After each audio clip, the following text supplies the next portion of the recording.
Hello, everybody.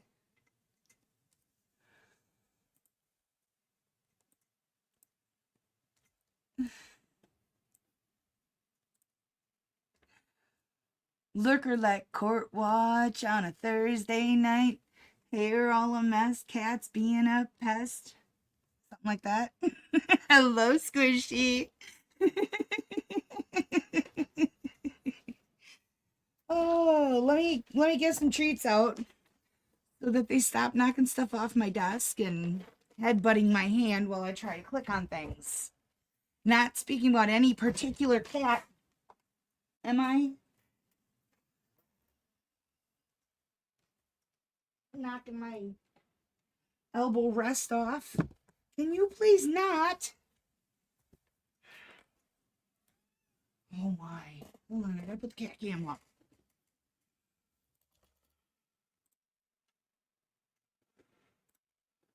Stop it, Billy. Billy.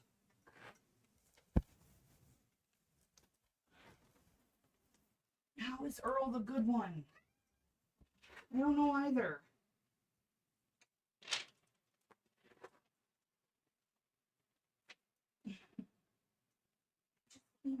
Okay, good. It was just shaking from your big old cat booty. Here, Earl.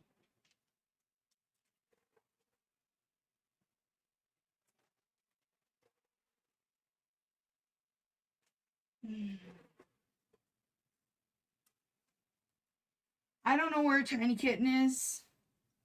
And Snitch is outside. Oh, wait. Tiny? Tiny Kitten.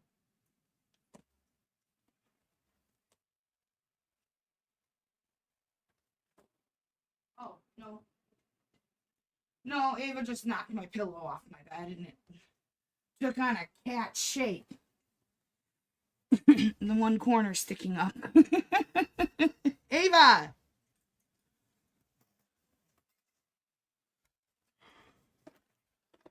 Takes your chubby butt a minute to crawl out from underneath that bed, doesn't it?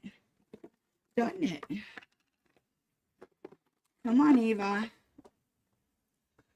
You're a good girl.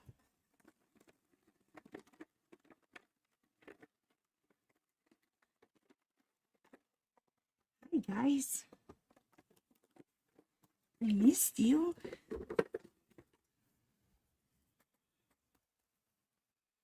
You're a good girl.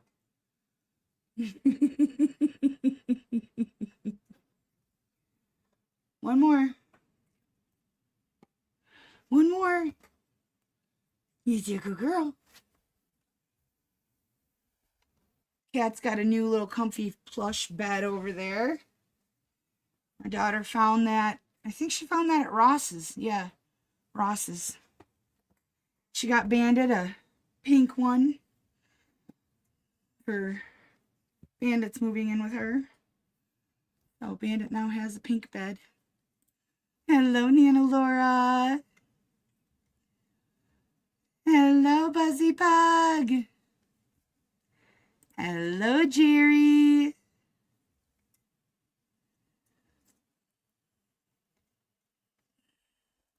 Hello, Joey Bag of Donuts.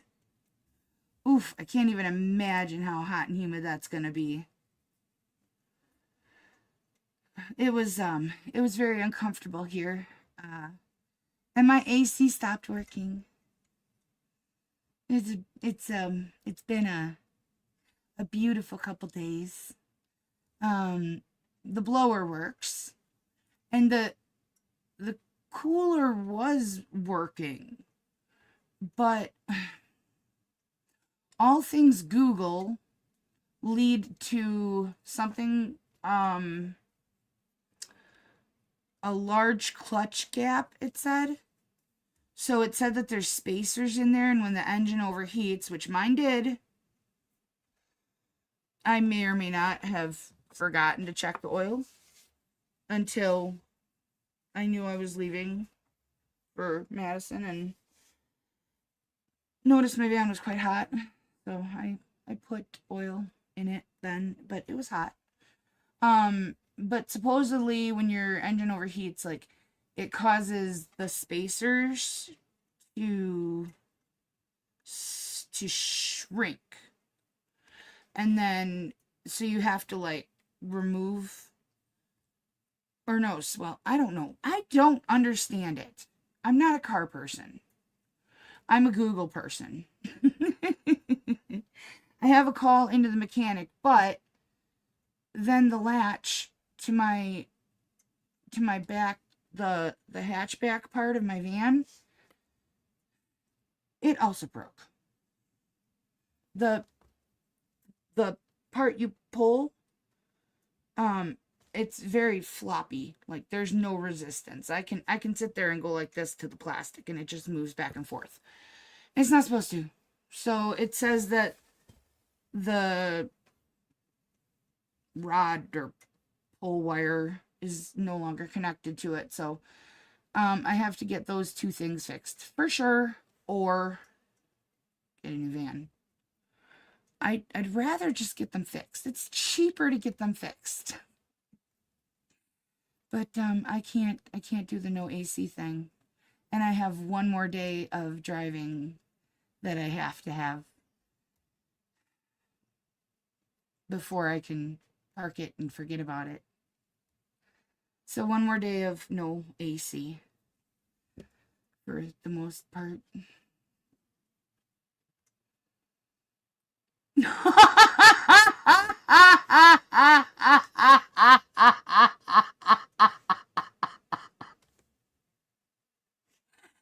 Joey, why did you not stop and pick me up?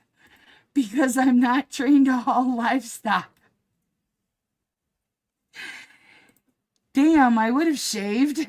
You guys are hilarious. Oh, I love you guys. Hello, Wolf Lord Lover. Hello, Jen Callum.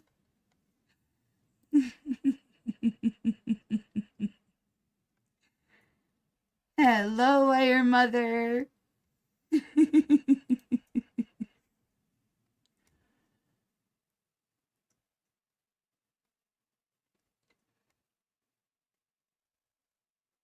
Hello, Lisette Panette. Oh, Ava's probably going to try to use that little bed there. She probably will. I almost bought, they were at Goodwill, they had these gel cool pet cooling mats, but they didn't feel comfy. But they're supposed to stay cool. I don't know. But they didn't feel comfy. They felt like plastic. My pets, they deserve comfort and style. Plush. Hello, C-Rex. How you doing, Mama?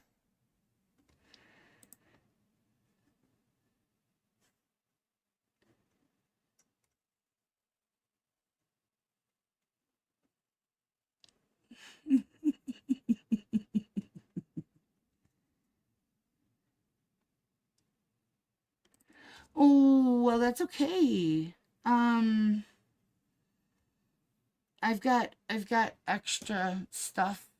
So, are you later than me? I think you are. Yeah, you're an hour later.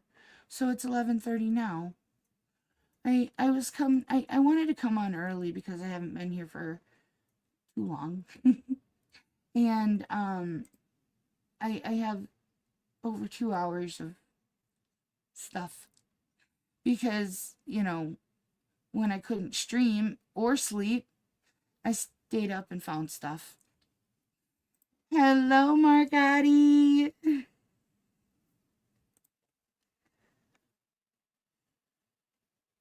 Hello, Otto.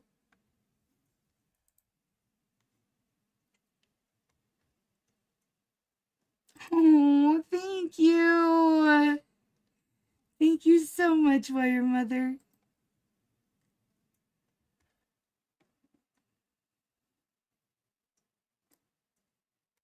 Hello, Charlie. You didn't miss a thing yet. Other than the butt cam. The booty cam. These boys. Hello, Jenny Green. I love you guys so much. Hello, Blackstyle.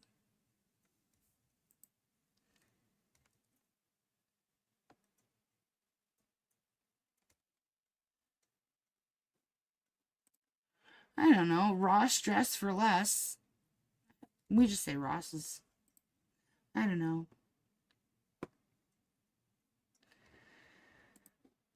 No, thank you. I don't even know what it was today. It was just uncomfortable without AC. That's all I know. My hair, I took a shower this morning, and you couldn't tell. You couldn't tell.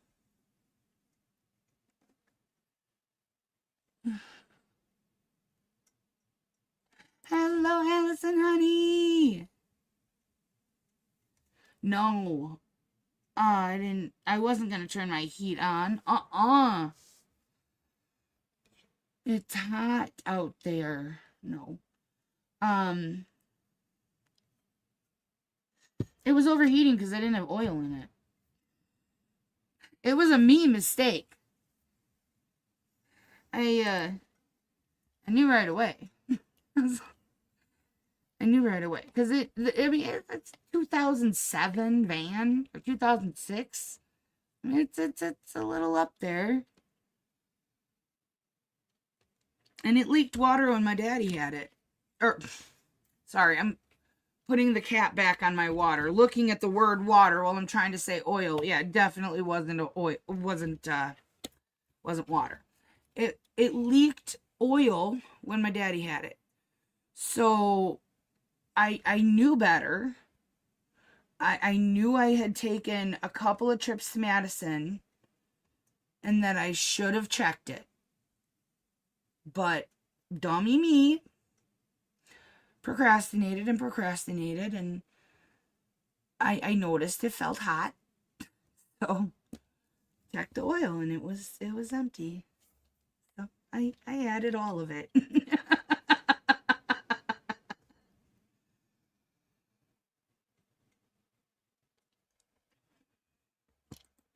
I was already parked by the time I figured it out. I had only gone to the bank and back, and I was like, "Oh, that's warm." But that's usually when it's a thermostat or a water pump issue, or as far as I know. Which I knew it wasn't one of those.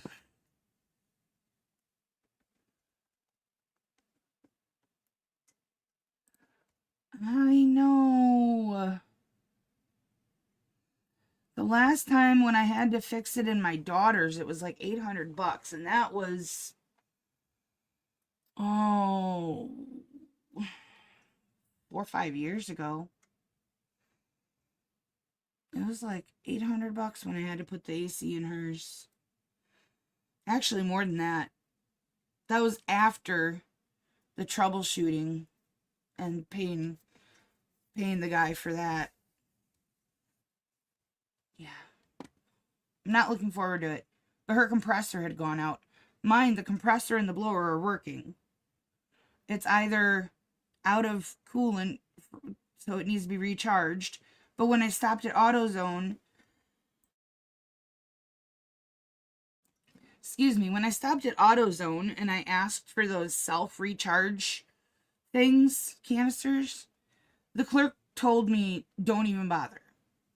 He said, if it's low on that, then you've got a leak. And if it's got a leak, you got to take it to a shop anyways.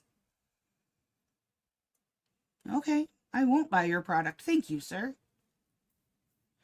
But I've got a great mechanic here in town. And I was planning on bringing it to him anyways. So, he can fix my seat too. My seat has never, like if I try to go forward with it, it just rotates. And it's done that ever since I've gotten it.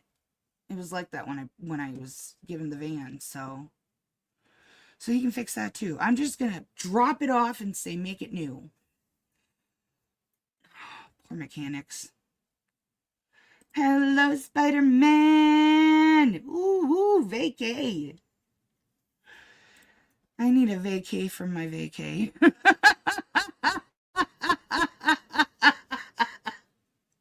Oh, I hate that curly Q on the side. It needs to join the rest of my hair. And it won't. It won't. It's going to just stick out and annoy me.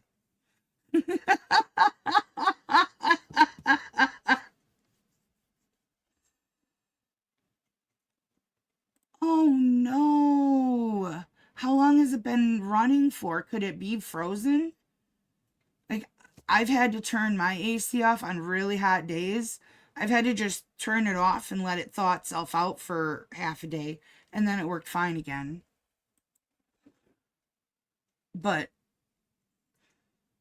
I understand the fur clogging thing. Mine luckily has a filter that I can just take off and run under the water and put right back on. It's just a mesh, it's almost like a dryer lint catcher. So that's mine's filter.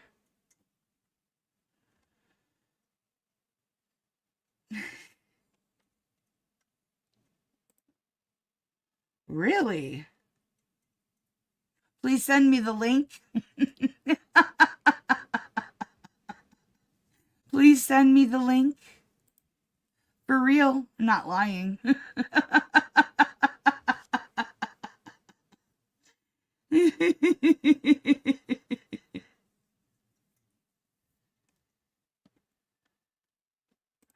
Thank you. I'm glad I didn't get it, because mine are so picky. They're so picky on what they lay on. Or next, I mean, look at the dog.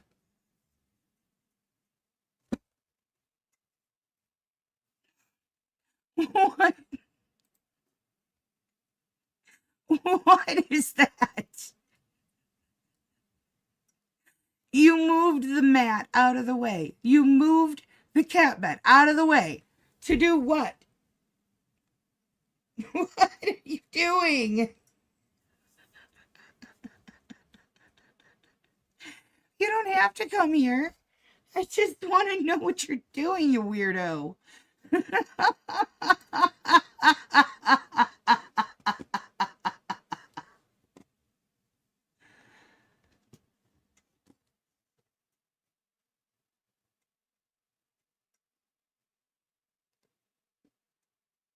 Oh, thank you, Otto. Thank you, Otto's wife.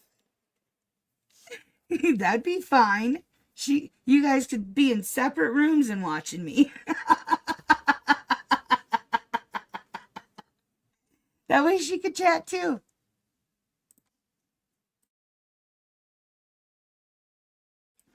Hello, Mortimer Duke.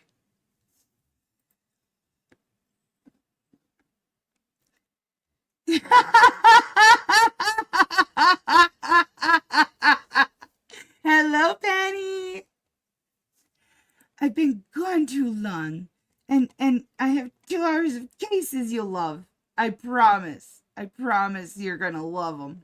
Well, the first one is debatable. First one's a thinker of a case. Hello, Linda Adams. I can see how there are going to be both sides of opinions on the first case. I'm not going to spoil it. It's been 2 days. So I'm sure some of the other channels have run it, so some of you might have seen it. No ultimate absolute spoilers, but it is a good one. And it does bring up some very good questions about rules.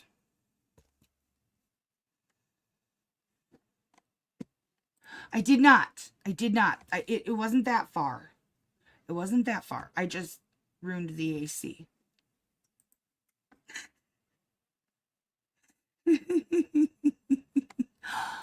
Thank you so much, Joey.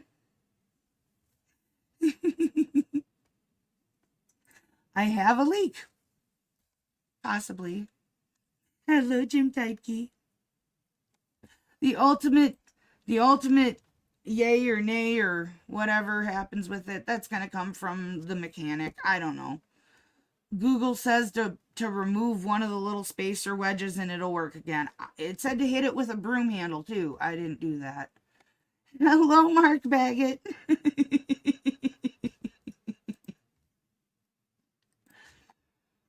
Well, I took their advice. I'm just gonna take it to Paul, my mechanic Schmitty. He's a good guy. He's a good dude. I love Schmitty.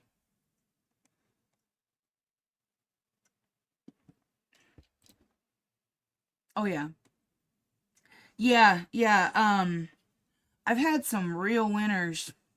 I've had some just downright flat out steal from me. Yep. No. Paul's Tire is a really, really trustworthy business here in town. And Mechanic Schmitty, he is the best. He really is. If he doesn't know what the problem is, he'll start calling around and he'll figure out what the problem is.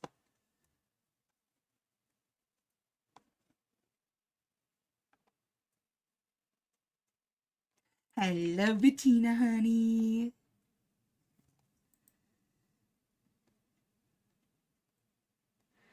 All right, guys. Did I get everybody? I think I'm close. If there's Dark Zoomy.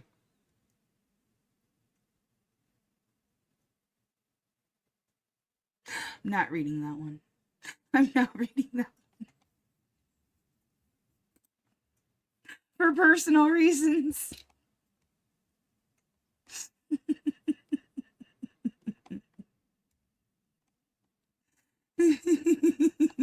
I love you, Dark Zoomy.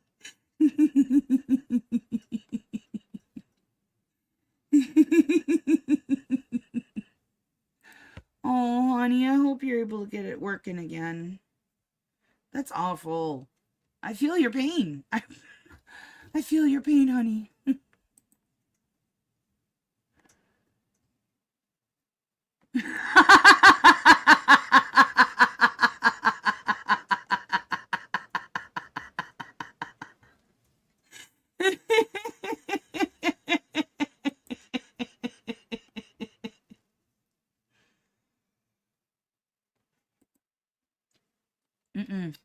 Nope. The first child's the worst child.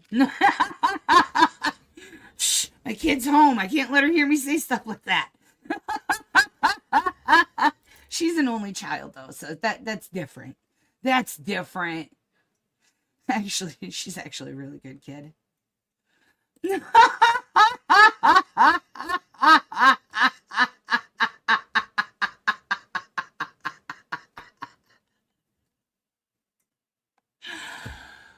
I have no idea. I have no idea. I know what I actually do know what a Schrader valve is. Yeah. I know what it looks like. My neighbor works with them and he's always got pockets of spare parts and screws and washers and stuff and just lying around on his counter and stuff, and he gets all excited about stuff like that. And one day he had a bunch of those in his pocket and he goes, this is a Schrader valve, do you know what this is? I'm like, no. Teach me. He's like, this is the valve that's on the inside of where you put the air hose to connect the air hose to inflate your tire. This is the valve that's inside that thingy. Oh, thank you, Dark Zoomy. As his wife thought so too. Well, she likes my top anyways. I got it on Amazon. If you're looking, I got it on Amazon.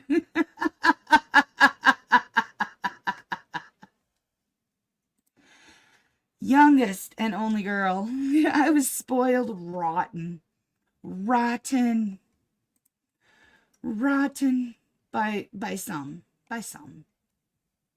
I was bullied to death by the rest.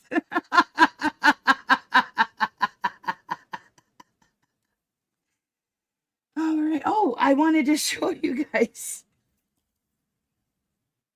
Oh my goodness. Okay, so in our travels yesterday, we ended up going through Baraboo, and that's where I stopped at AutoZone, because it was an hour that we had driven without AC and an hour until we got home. So it was the halfway point. We stopped in Baraboo, and my daughter wanted Wendy's. I wanted Wok King, which is my absolute favorite Chinese restaurant. They have a dish there. It's called hot and sour chicken. I've never had it anywhere else. I've never found it anywhere else. And Lord knows I have looked. It's, the sauce is not exactly a sweet and sour sauce. It's kind of an orangish color, but it's not orange flavored, but it has a ton of red chilies in it. And the chopped red chilies, crushed red pepper, I guess. But anyways, regardless, it's my favorite dish. So whenever I have a chance to get there, that's what I'm going to get that. So, we got home. I couldn't eat in the car. So we got home and I ate, and of course, then I'm going to do my fortune cookie, right? And, so my daughter's in her room, and I kind of bust in her room, and I'm like, I need you to witness this. She's like, what? I'm like, I'm going to open my fortune cookie. But if it's a good fortune, I need you to witness it, because nobody will believe me if I get a good fortune and it comes true. You know, if it says something like, you're going to win the lottery, and then I win the lottery, they're not going to believe me. So I need a witness. So she thought that was funny, and I opened my fortune cookie, and the first thing I see is this. And I just read like the first word, which it's not showing up very well, but it says your data belongs to you, ExpressVPN, and I'm like, oh man, it's an advertisement. It makes logical sense. Okay, I understand. I get the grift. You're gonna put an advertisement on, fortune cookies. And then I look at the other side. And the other side says, this could be the last targeted ad you'll ever see.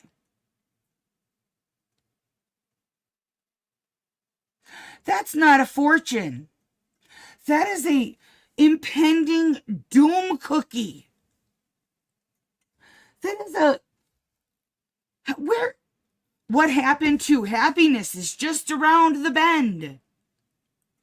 Where is my, you will find a new love? What happened? Who broke my fortune cookie? Who broke my fortune? This could be the last targeted ad you'll ever see. In other words, you're gonna die, bitch. What? Give me my fluffy bunnies and rainbows back.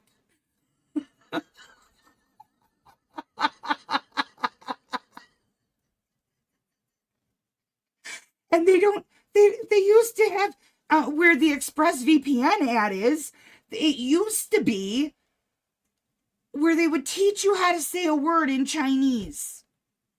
And then they would give you the special numbers. Well, they were nice enough to print the lucky numbers on the bottom, so small that I can't see them.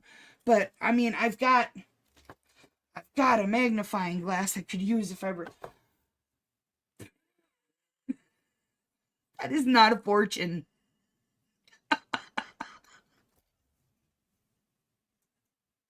I think my kid got to see the real side of me last night, because I went off.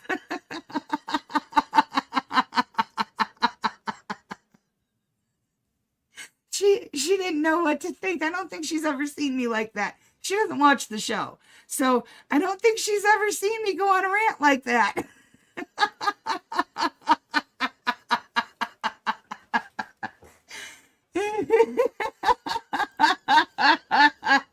The VPNs are the end of the world.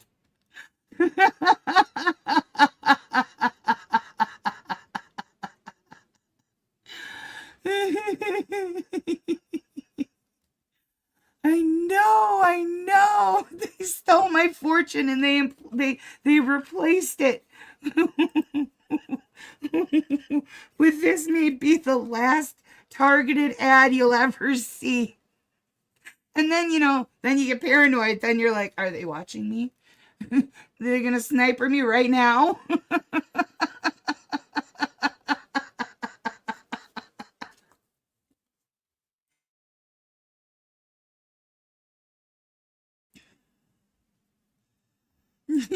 Yeah. See? It is. I don't think they should be allowed to exist. I don't think they should be allowed to exist. Nope. Fortune cookies are meant to be happy. They're supposed to inspire you. They're not supposed to make you think you're gonna die. I mean, sodium aside. I didn't open the other one. Ooh, hold up. I'll be right back. Y'all are gonna tower watch for a moment. Ooh. I'll be right back. There's another cookie. I ain't eating it. It might be poisoned. But I'm gonna read that fortune. Let's see what it says. I'll let you out in just a minute, Billy. Or Ava.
Had to get the coffee anyways.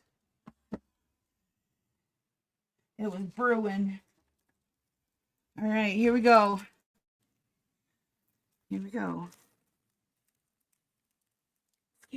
Scared, guys. All right, let's see. Where are these from anyways?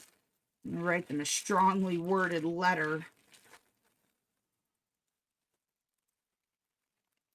It doesn't say. There's just a picture with Chinese characters on it. And a little girl that's like Betty Boopish, but not. All right, here we go. Oh, it's red. And it's your lucky day. Scan for a free spin from ExpressVPN. And it says, a reward you didn't see coming is on its way. I mean, see, that is a fortune tied to the advertisement. I suddenly hate ExpressVPN. They have irritated me at the moment. They stole my love of fortune cookies. And that's like the happiest part of the meal. Who does this? I mean, maybe the Chinese restaurant gets them cheaper because they're advertisement cookies.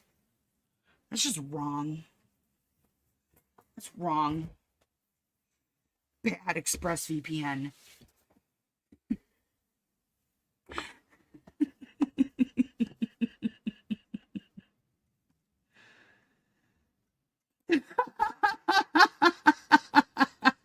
I mean, yeah, but no.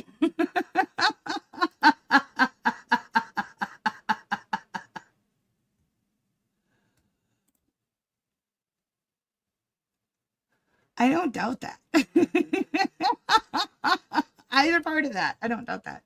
I saw the comment that I didn't, well, a few of them that I didn't put up regarding felines. And I've told the story before. We did have a restaurant in Baraboo, long shutdown. That they got caught getting ducks from the local river and ponds. Yeah, they did. I gotta mute for a second. Well, okay, you guys know what coffee sounds like. Let's see here.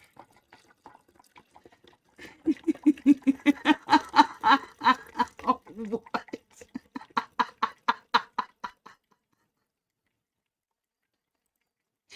Yeah, no kidding. That's how I feel right now.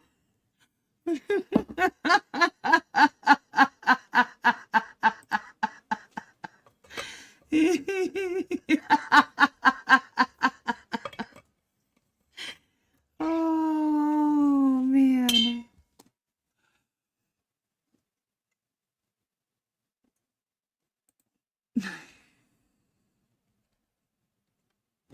You guys get the fun stuff. We just get, Peking Buffet and Peking Restaurant. And the main one in town here in Toma is China Buffet. I mean, so original. I mean, what do you do? It was funny too. The Baraboo store was asking about the Toma store. And she's like, I heard it burned down. Did it burn down? I said, yeah, it burned down. She said, did they rebuild? I said, I'm not sure. She goes, I heard they rebuilt. Did they rebuild? I don't know.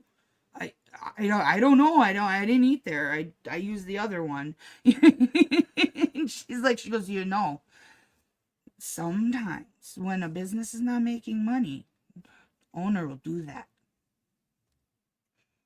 I didn't say that they did that, but sometimes they do that.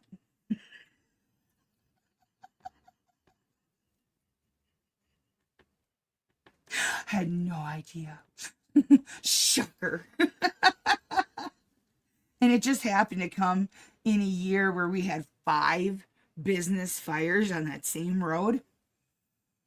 They were all ruled legit as far as I know, but that's suspicious.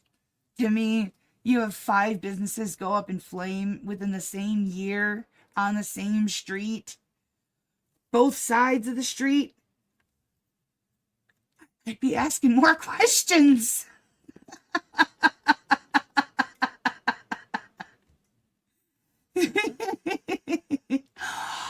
Hello, Michelle Moreland, honey.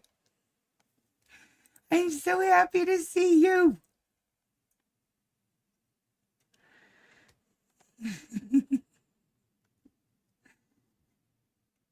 Oh, you're too kind.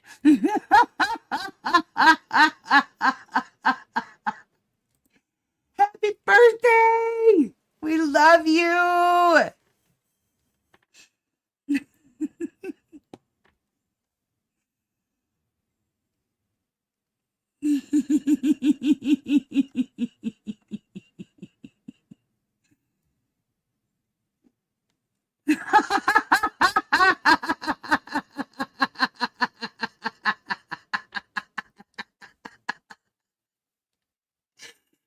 I can imagine it. I absolutely can imagine it.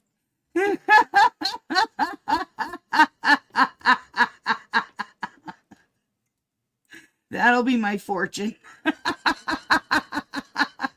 Hot flashes coming. No bladder control on its way.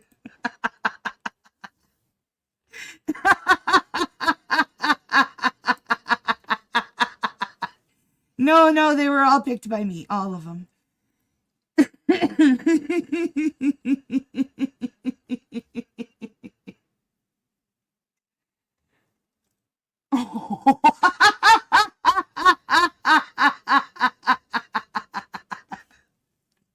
I have done stuff like that where I've made a dish, didn't realize how intensive it was or how long it would take to cook, and by the time it was done, I was like, screw it, put it in the fridge. I'll eat it tomorrow. I'm done. I'm going to bed.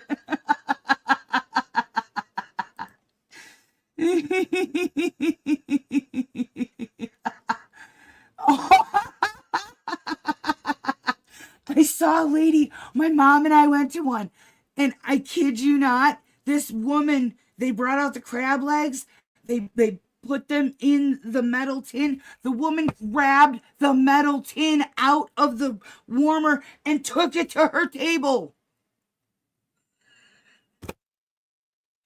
My mom and I, we had our plates, we were waiting, and we're both just like, did that just happen?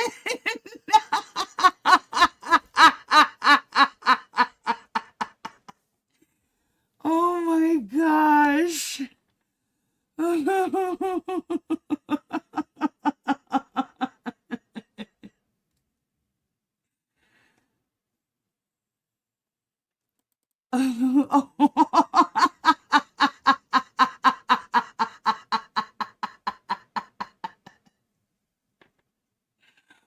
Oh, Purple Kib. Hi, sweetie.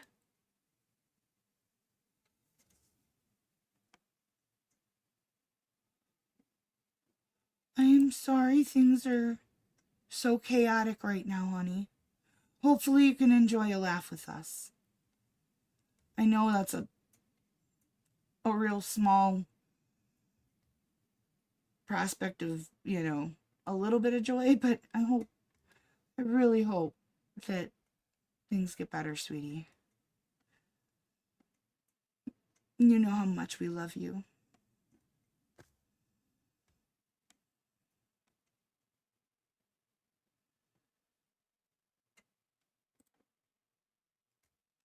Saturday, August 15th in Discord, 3 p.m. my time, Central Standard Time, showing A Social Contract. Fun fact, our very own Sir Philip's son-in-law composed, produced the music for this movie. It's in Ava's place. Oh my gosh! That is so cool. Why does that date sound familiar though? I don't have my phone. Oh yeah, I do. It's this Saturday, guys. I don't see anything. We'll see. I hope I can make it.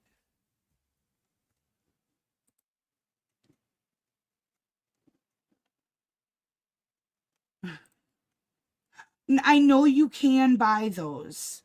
They do make and sell those specifically. But not from your Chinese restaurant. I'm going to have to call Snow and have a talk with her about that. Well, it's kind of like the dick in the box or a bag of dicks. You can actually send someone a bag of dicks. I have done it. I sent him a dick in a box, a bag of dicks, and a dick confetti cannon. I sure did. He had a suspicion it was me. But it wasn't for a couple of months until we were just hanging out one day and he goes, April, be honest with me. We're the dicks, you.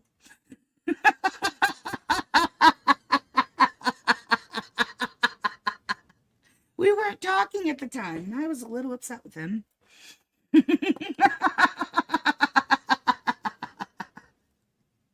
Best like $80 I ever spent. Because he was expecting a package that day.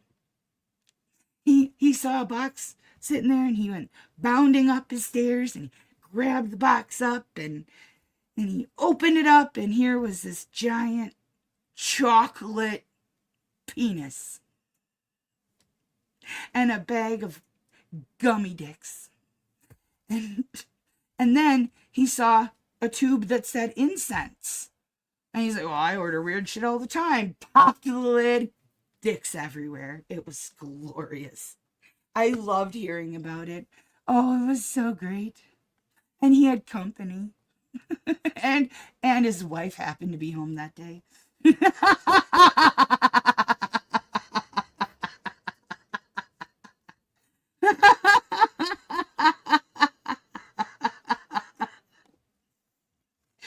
Yeah. I tell you guys, I'm not the angel some of you think I am.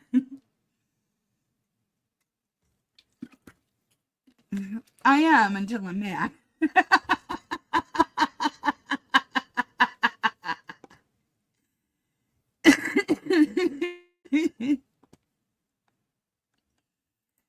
Nana Laura posted the link for the Discord if anybody doesn't have it. That way you guys can come watch the movie on Saturday.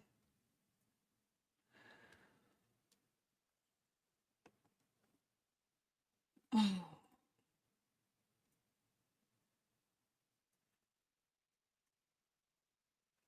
Sometimes that's the breaking point.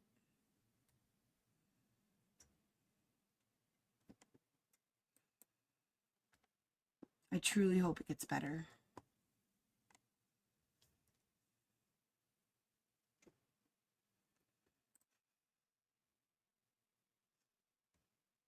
Yeah, it's fun.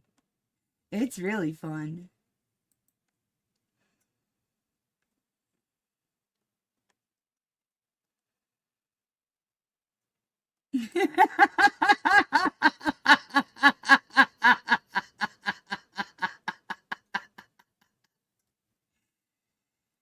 No, and he didn't either. He threw it away.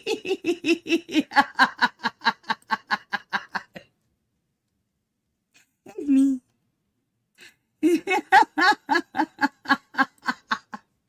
Oh, because I love him. It's a love-hate relationship.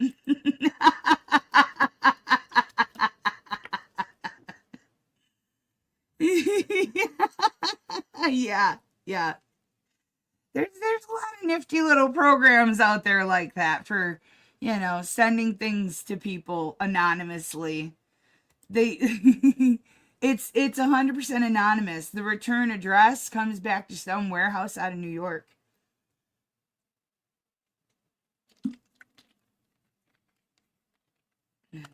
All right. Oh, shut up, Mortimer. I was just getting ready to do them. Baby.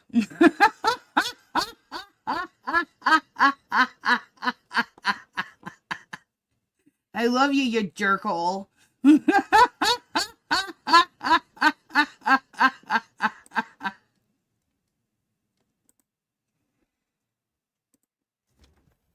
Hi, Billy.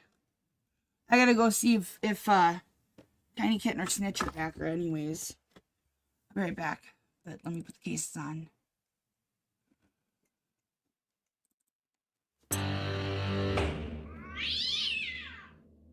Review. Mr. Farron, did you have an adequate opportunity to talk to Mr. Gurmurthy about that? Yes, Your Honor. Mr. Gurmurthy, are there any additions, deletions, or corrections to that report? No, sir. Are there any challenges to the scoring of the guy? No, sir. Do people have any additions, deletions, or corrections? No, Your Honor. Any challenges to the scoring? No, Your Honor. I don't see anybody in the Zoom waiting room. Did you have anybody here? Yeah, she's here. She is present today in the courtroom. We thought she was going to come on Zoom. say she, can you tell me? Tammy. Okay. Pam, if you'd like to come forward, if you want to make a statement here. You're the victim's mother, is that? Yes, and legal guardian. Okay. Thank you. So my name is Tammy Camprath. I am Tiffany Bean's mother and legal guardian, and thank you for the opportunity to describe the impact Wayne Farren has had on Tiffany's life, on mine, and on my family. Tiffany is a developmentally disabled adult.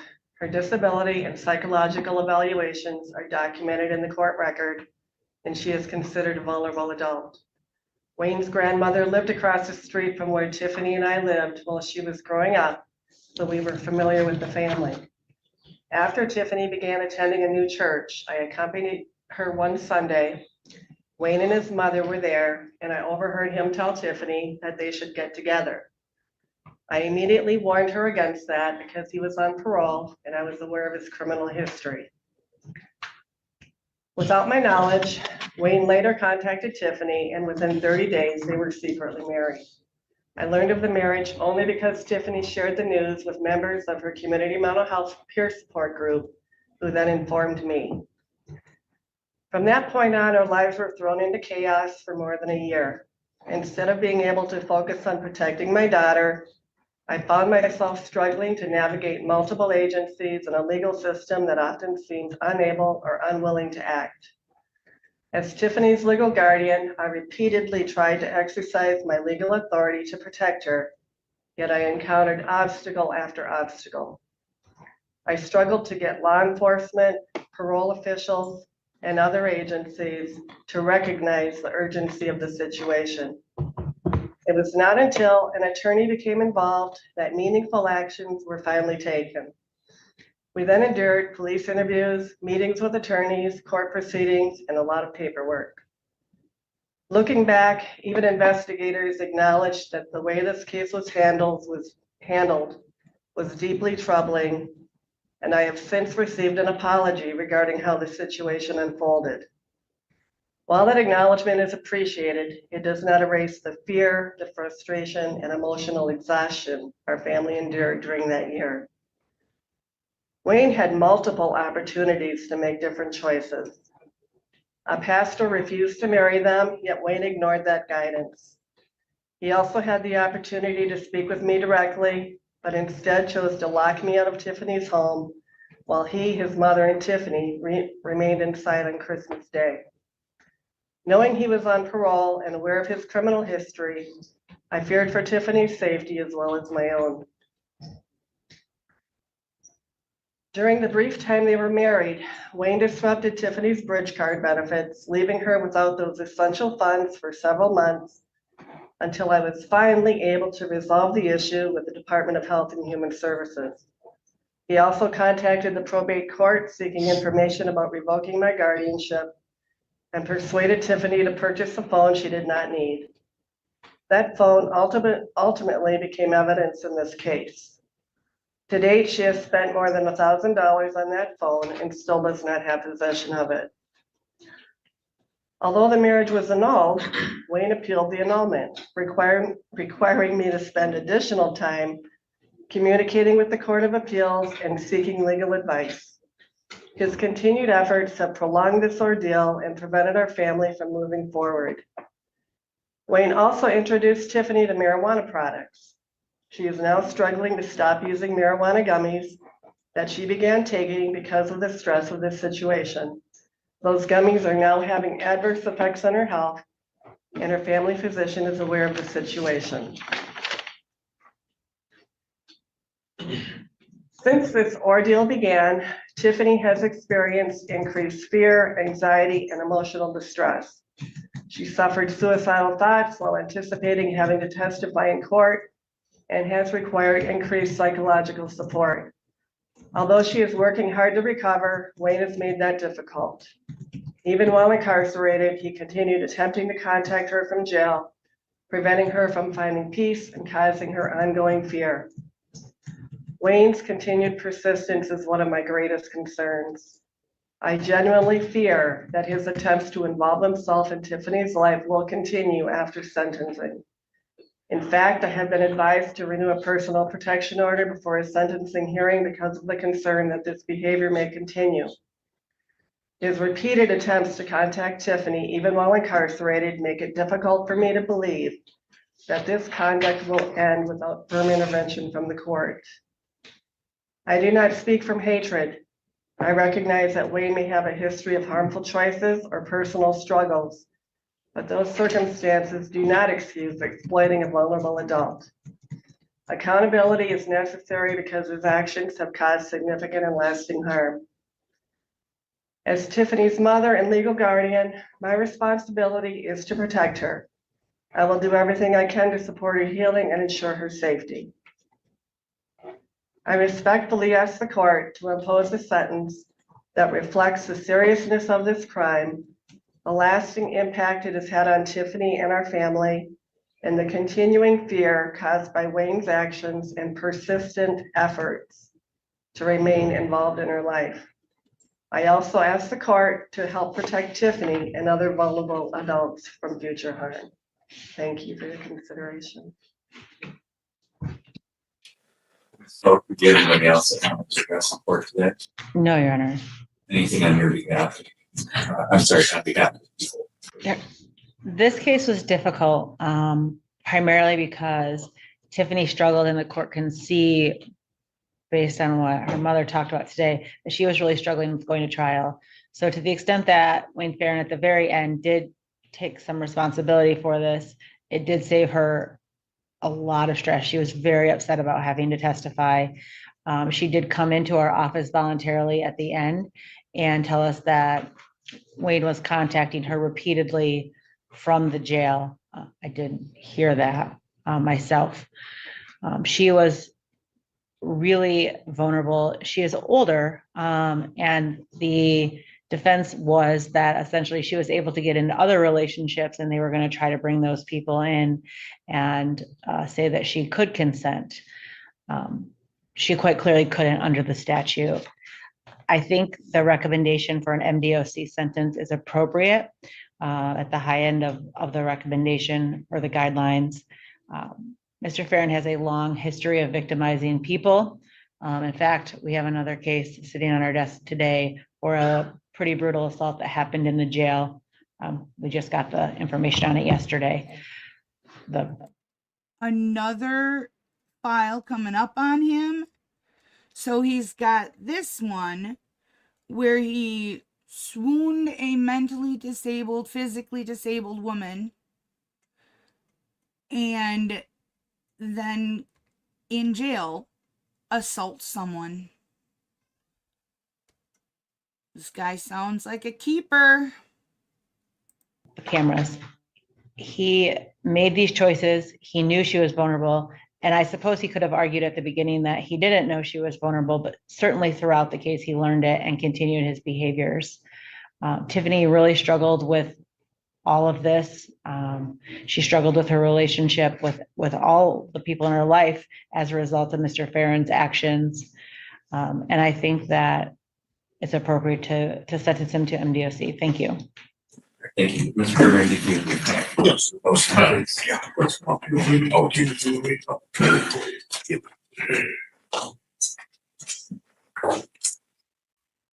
Thank you. Mr. Gerber, do you have anything you wanted to say on behalf of your client? Judge, I would ask if the court hear from Mr. Farron first, and I'll just fill in the last little bit. He's got a lot more to say. I think that would make more sense, and I'll just have the court rely on the sentencing memorandum primarily with what I would have otherwise said. But I'll just cover up what Mr. Farron does and that's okay. All right. Thank you, Mr. Farron. I understand, I'm probably gonna go outside the guide range today. It's a foregone conclusion in my mind. You know, I've done a lot of wrong in my life, and there's a lot of choices I'm not proud of that I've done. I regret the hurt I caused, and I feel the pain in my decisions every day. I hung out with Tiffany one time in 1999 when I stayed at my grandmother's. I've spent close to 20 years in prison since then. I was released in 2024 to Traverse City, and I met Tiffany when she drove up there with the Greenlee Church to help with the homeless at the Pines. I've never sought out Tiffany. She asked me to move to Grayling. She asked me to marry her. I received permission from my parole agent, Grayling, John Haven, to move into her home. He went out, met with her, okayed the move into her home. She and I were married through a license obtained, approved, and filed with the Grayling Courthouse. She signed it on behalf of herself. Neither of us forged her guardian's signature. The marriage was posted on Facebook, and we never tried to be secretive about anything. I should have followed the PPO that the mother and the guardian, Tammy, placed on me. I was just confused because I never threatened, hit, committed any crime against her or her family. I didn't fully understand or agree that a controlling mother and the government should have this much control over both of us as adults. And I went about it wrong. Tiffany's in a guardianship because she's developmentally disabled.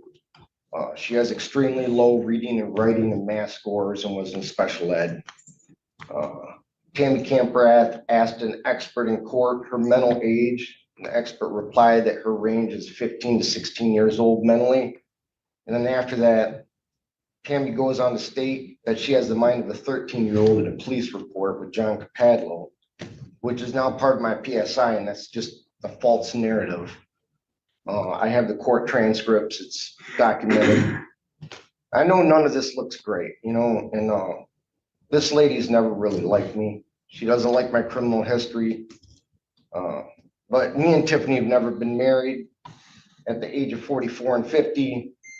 So I didn't really want to give up on my first wife at the first signs of problems.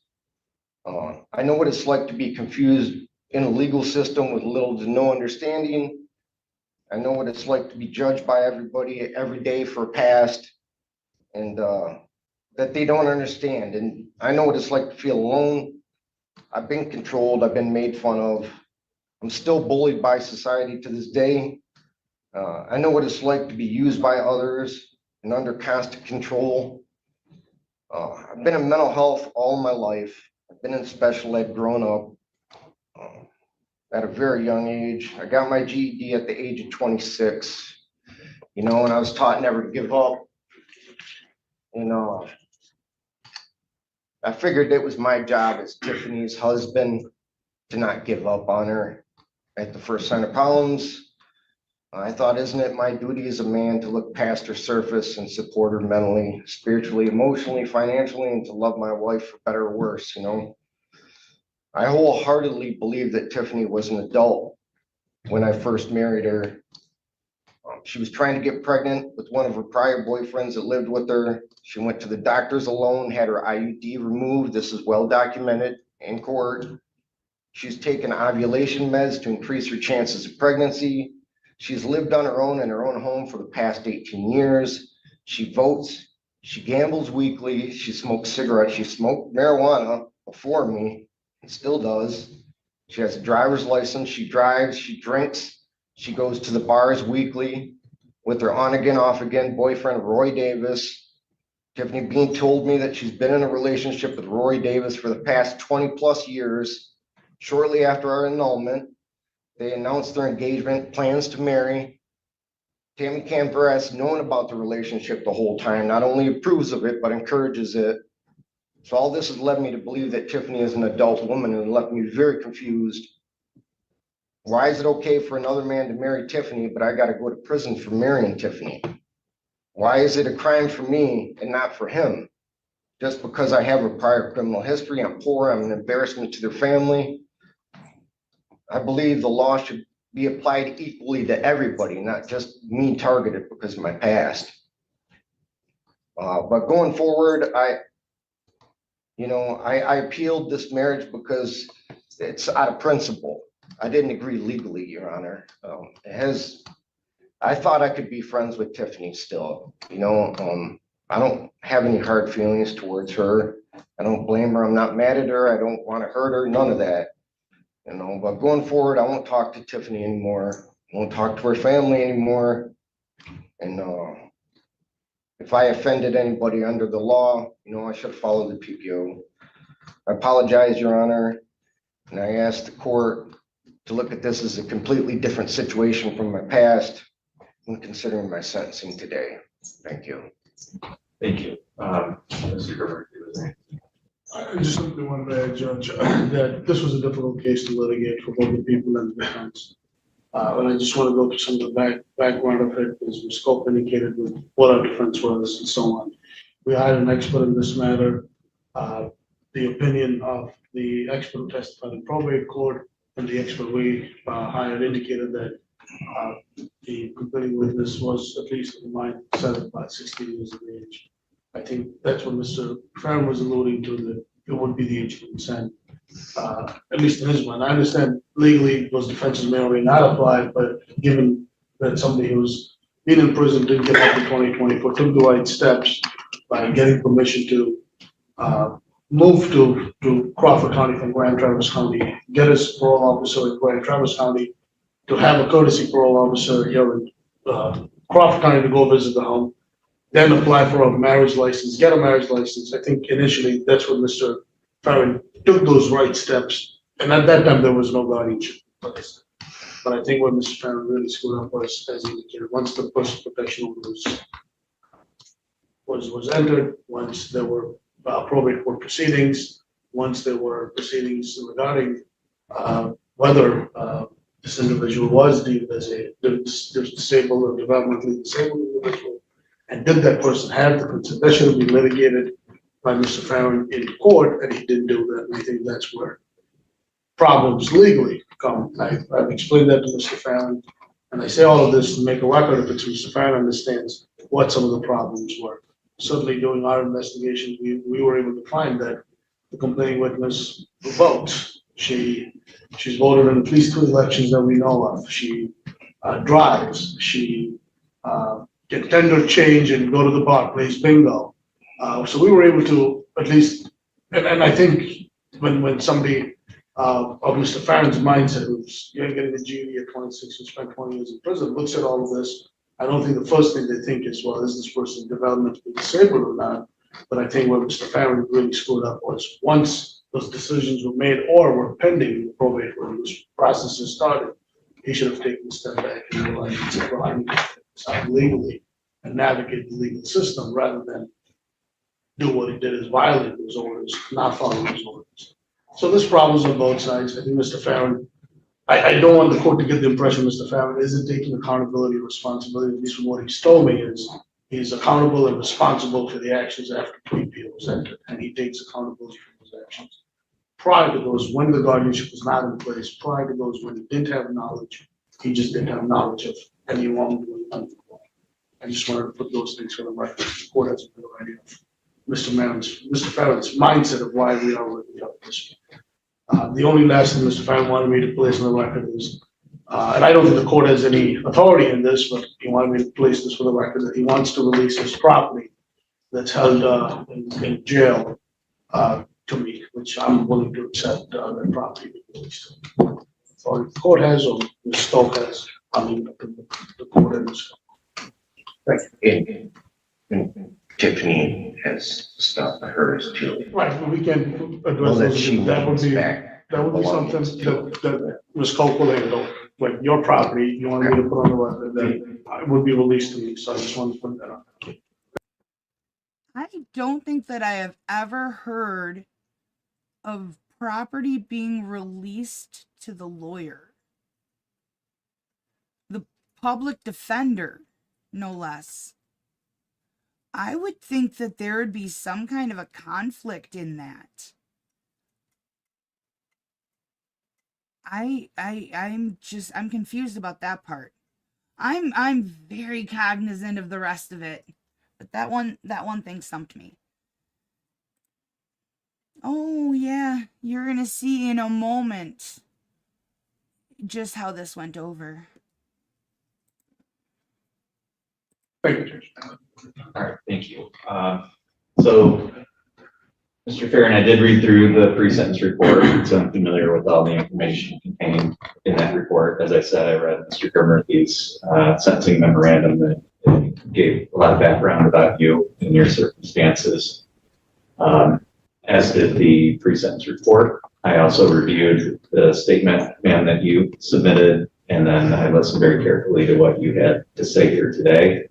I can sense the frustration, came through very clearly, much more so today in your statements here in court. And I'm glad that you came in and made those statements. I think it's important for everybody in the system to hear about that. So I appreciate you doing that. So I'm familiar with all the circumstances, Mr. Farron, and that there's so much about, I think, what you said here in court today that I think is just wrong, that I don't even know where to start in addressing the comments. I think overall, you know, as somebody who isn't developmentally disabled, as a mature adult yourself, it's on you. I don't care what orders are in place or not in place, to understand that this person is not in a position to be able to consent to the type of activity that you. What about Roy Davis and other people? What about them? They're not in front of me today. They should be. Are they? They should be. Yeah, No, they should be. That's okay. They're not here today, and if they are, I'll be telling them the exact same thing if they come in and tell me what you have told me. Okay. I can promise Will you you that. give me the 40 months so I can get out of here, please? No, it's my turn. I listened very carefully to you. All right. Did I interrupt you once? No, I listened to you. Now it's my turn to talk, and you need to hear it, All right. whether you want to or not. Yeah. You have a responsibility as somebody who isn't developmentally disabled, not to engage in this activity. As someone who clearly was not in a position to be able to consent to it. And your opinion, I don't care what else is going on. Fact is, Yeah. she wasn't legally able to consent. You knew it, Roy Davis should go to prison. and you continue to engage in that activity. And I think if I could give you a more harsh sentence, I absolutely would. Because I know you think would. Deserve it. That's why I didn't go to trial. Your actions absolutely warranted, whether you want to accept that or not. And if you're back again and you're found guilty of a similar offense, I think you're somebody who's looking to take advantage of other people. You've done it many times. in the Fuck past. you. You take advantage of everybody every And I day. think you putting people continue to away. do that here. That's not what it is. So if the Yeah. court is going to sentence you To 40 months. Have a good day. to 38 months, Oh, thanks. because I'm not going to create an appealable issue for 2 months. The court is going to sentence you to 38 months to 5 years in the Michigan Department of Corrections. Yeah. You have credit for 0 days served. Of because course. Parole status. That time is to be served consecutive to any Bullshit, dude. I gotta go to sentence you may prison. receive for parole I gotta go to violation. prison, dude. The court is going to order a crime victim's assessment of $130, court costs of $325, attorney fees of $350. Roy Davis needs to go to And a prison. DNA testing fee of $60 and $68 state costs, along with a $90 fee for HIV testing. You do have the ability to seek an appeal of the sentence. We'll provide you with those appellate rights. We already executed those, Mr. Farron, acknowledged receipt of those appellate papers with the judge. And you are remanded to the custody of the state at this time.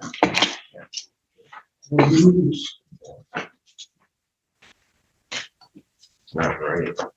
What walk with you back? He's trying to try to make it. Yeah. Okay, that's all for this hearing today. All parties are. Mr. Johnson. Oh, there, he's unmuted. Sorry, Your Honor. Okay, Johnson, you state hear your me? name. Yes. Okay, Can you state your name for the record, please? Rashawn Johnson. Okay, thank you. So today is the date set for an arraignment in this matter. So my understanding is that Mr. Johnson was sentenced to serve the remainder of his time in the Washtenaw County Jail. I believe he was transferred to the Wayne County Jail. He could have served the time there. However, they let him out early. No, Your Honor, they, if I can speak, is it okay?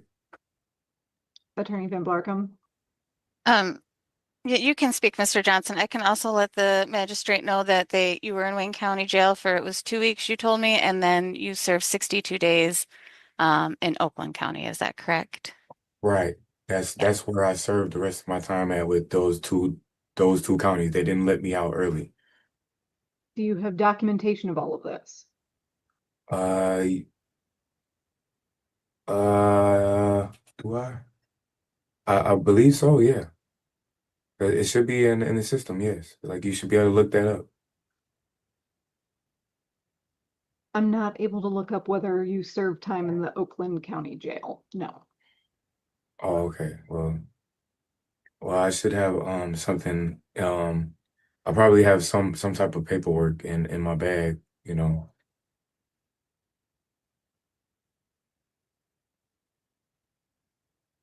But yeah, I definitely did I did 62 days for Oakland County and then I did 2 weeks for Wayne County. I literally been locked up since from February 3rd to all the way until May 28th. I literally just got out. I've been locked up for 4 months straight. You were telling me you were locked up since when? February 3rd. I turned myself in February 3rd. I spent over 100 days in jail. Like spent 37 in here, and then I got transferred to Wayne County. Spent 2 weeks there, and plus two extra days, and then I once I went to court on the March 25th, I was told that I was gonna have a clean slate and that everything was good. I went to go take the tether off and they said my lawyer said everything's good, just go get the tether taken off. I said okay. So when I got to go take it off, get it taken off, they arrested me and saying I have another case somewhere else, which was in Oakland County. So I ended up having to do 62 days out there. And when did you say you got out? I got out on May 28th. How did you come to be in custody now? Uh, Basically, I was at a motel room trying to have somewhere to go, and I told them, "Hey, can I talk with the boss?" And they got mad that I wanted to talk with the boss to try to work out a deal or something. Because I had some stuff that people gave me that I could try to sell. You know what I'm saying? Like clothes and a pair of shoes. Like normal stuff that you sell. So, she got mad, called the police, and I'm like, okay, well, make sure you tell them, I'm technically the boss of Washington County. So I'm like, because the sheriff's department I'm kind of doing things with the sheriff's department and stuff like that. So it's a long story, but basically when they came, they was like, okay, well, you have two warrants, and I'm like, two warrants for what? I don't know, but it sounds like you deserved them.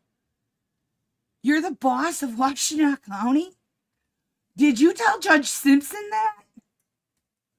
I think that Judge Washington would disagree. Simpson.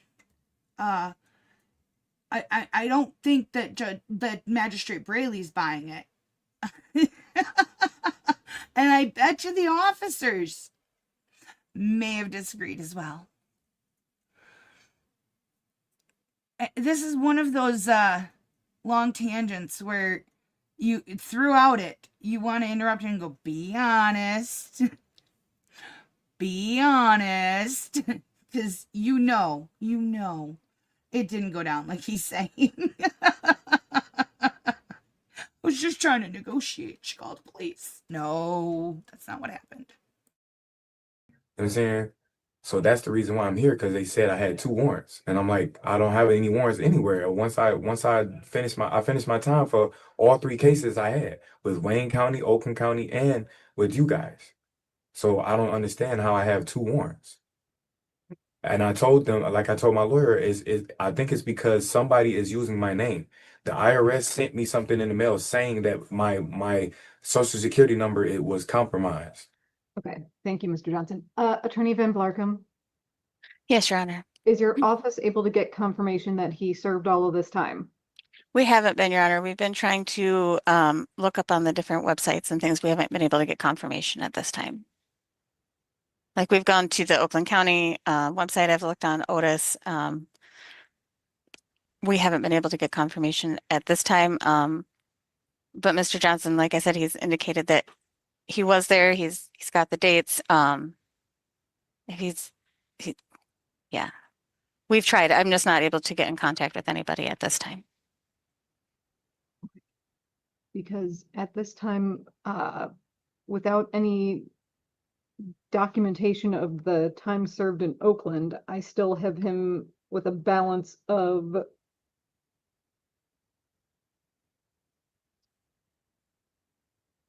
possibly 57 days. Mr. Johnson, were you saying that you have documentation in your possessions at the jail? Yes, I should. That has proof that I was there. Yes, I have something of their possession. Yes. Okay. I'm pretty sure I have something of their possession that proves that I was there. Yes. Or if I'm allowed a phone call from my phone, I can call there myself and tell them to send me an email that I can send to you guys, and that would prove that I was incarcerated. Or you can, if I'm not allowed to do that, you can contact my mom, and and she will give you confirmation that I was there. Oh, yes, yes.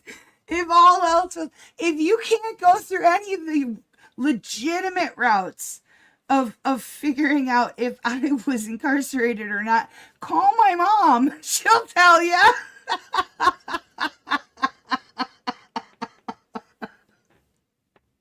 Give me just a moment, please.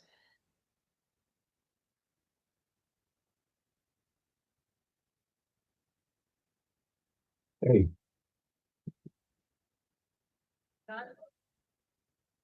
I was gonna ask a question.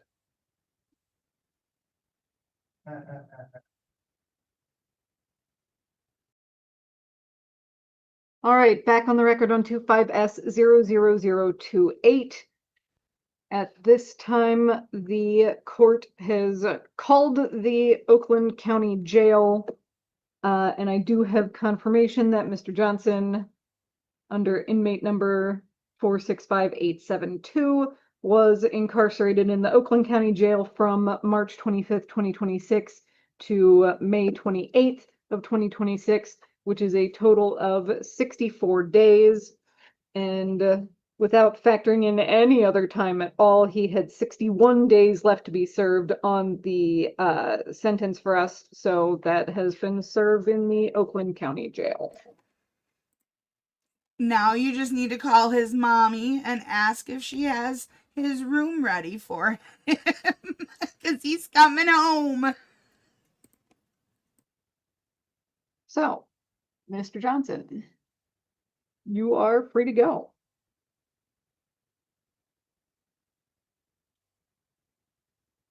Attorney Van Blarkum, any questions? No, thank you, Your Honor. Okay, thank you. Well, I should ask, were there any new charges resulting from him being picked up? No, Your Honor, not that I Okay. saw. All right then. Okay, Mr. Johnson, you are free to go. And that concludes our docket. Hey, Larry, how are you? good morning, Mike. Morning. Oh, you guys. I love you all so much. Let me just preface this with that. I did this for you. I'm gonna have to Ask, were there any new charges resulting from him being picked up? No, Your Honor, not that I Okay. saw. All right then. Okay, Mr. Johnson, you are free to go. And that concludes our docket. Hey, Larry, how are you? Good morning, Mike. Morning. Can you hear me all right? I can. Can you hear me? Yes, I can hear you. I know. Can you hear me? Yes, Yes, Ms. Barrett, I can Larry's hear you. not supposed to be here. that's not correct. It is. The clerk told me that I don't have to speak with you. I fired you. I terminated Don't- our relationship. Hello, Right. So this is the court reporter. I just want to let you know that it is recording with the recorder in right now, just so you're aware. okay, hello. Thank you. You're not supposed to be here because you were Awesome. terminated, Larry. I have my own appearance in, but thank you. Well, I object to you being here. I know you do.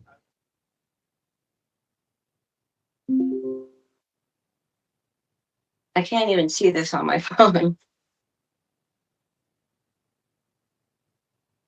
Larry, you're not supposed to be here.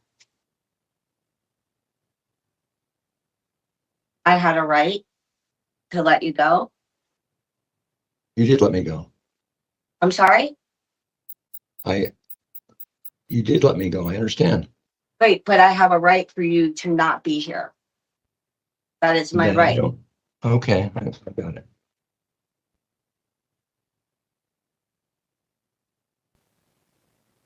It's the judge here. No, we're all being recorded. I said, is that the judge? It's the judge here. No, that's not the judge. That's the defendant's lawyer, and that's the lawyer that I let go who shouldn't be here. How many people are in that room with you, ma'am? I understand now. The court didn't send you a link. Mr. Hill did. Attorney Hill did. Is that right? Attorney Hill, you sent Mr. Adler the link? I don't believe I sent him the link. No, the court sent me the link. As I said, I have an appearance in the case. That was before I let you go. No, it was not. You also called it an Audubon hearing, and it's not. It was supposed to be an evidentiary hearing. Sorry, I don't be.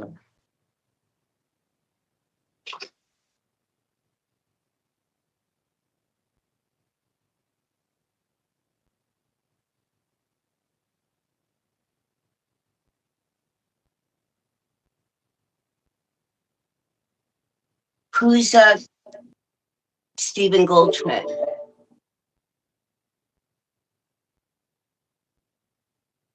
I can't see what. Can you tell me what that says under the GS? Goldschmidt Stephen. Right. GS. Who is that? May I ask who that is?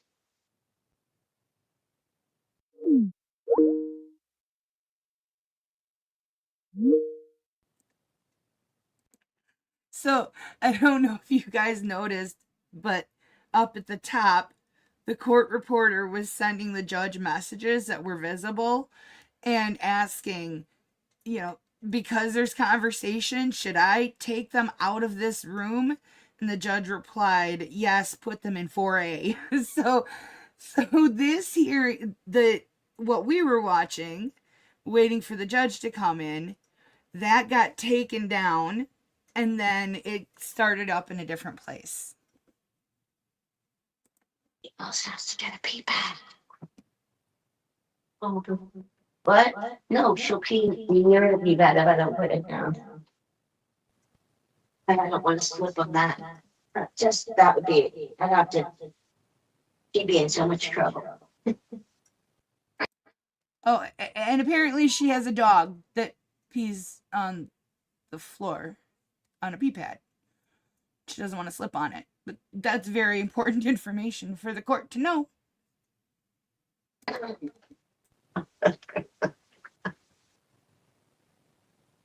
It's your Grammy, sweet Nathan. Miss Barron, are you back? It's kind of fuzzy. I can't tell. And you're on mute. Does not look like it's the case. All right, Miss Barron, looks like you're back. We are ready to proceed, Your Honor. Okay, thank you very much. Mr. Clerk, can you call the case? Yes, Your Honor. This is the matter of Julie Barron versus Bristol Housing Authority, HHB CV 24-609-0544. It's down today for docket entries 127, 128, and 129. All right, good morning, everyone. We're here for argument primarily on the operative motion, which as I understand it is docket entry 127. It's a motion to enforce settlement agreement. Can I please have everyone identify themselves for the record, beginning with counsel for the defendant, the movant in this case? Yes, hi, Your Honor. Good morning. Michael Hill from Wilson Elser on behalf of the Bristol Housing Authority. Okay, thank you very much. And then we have the plaintiff I see here, Julie Barron. Ms. Barron, are you here?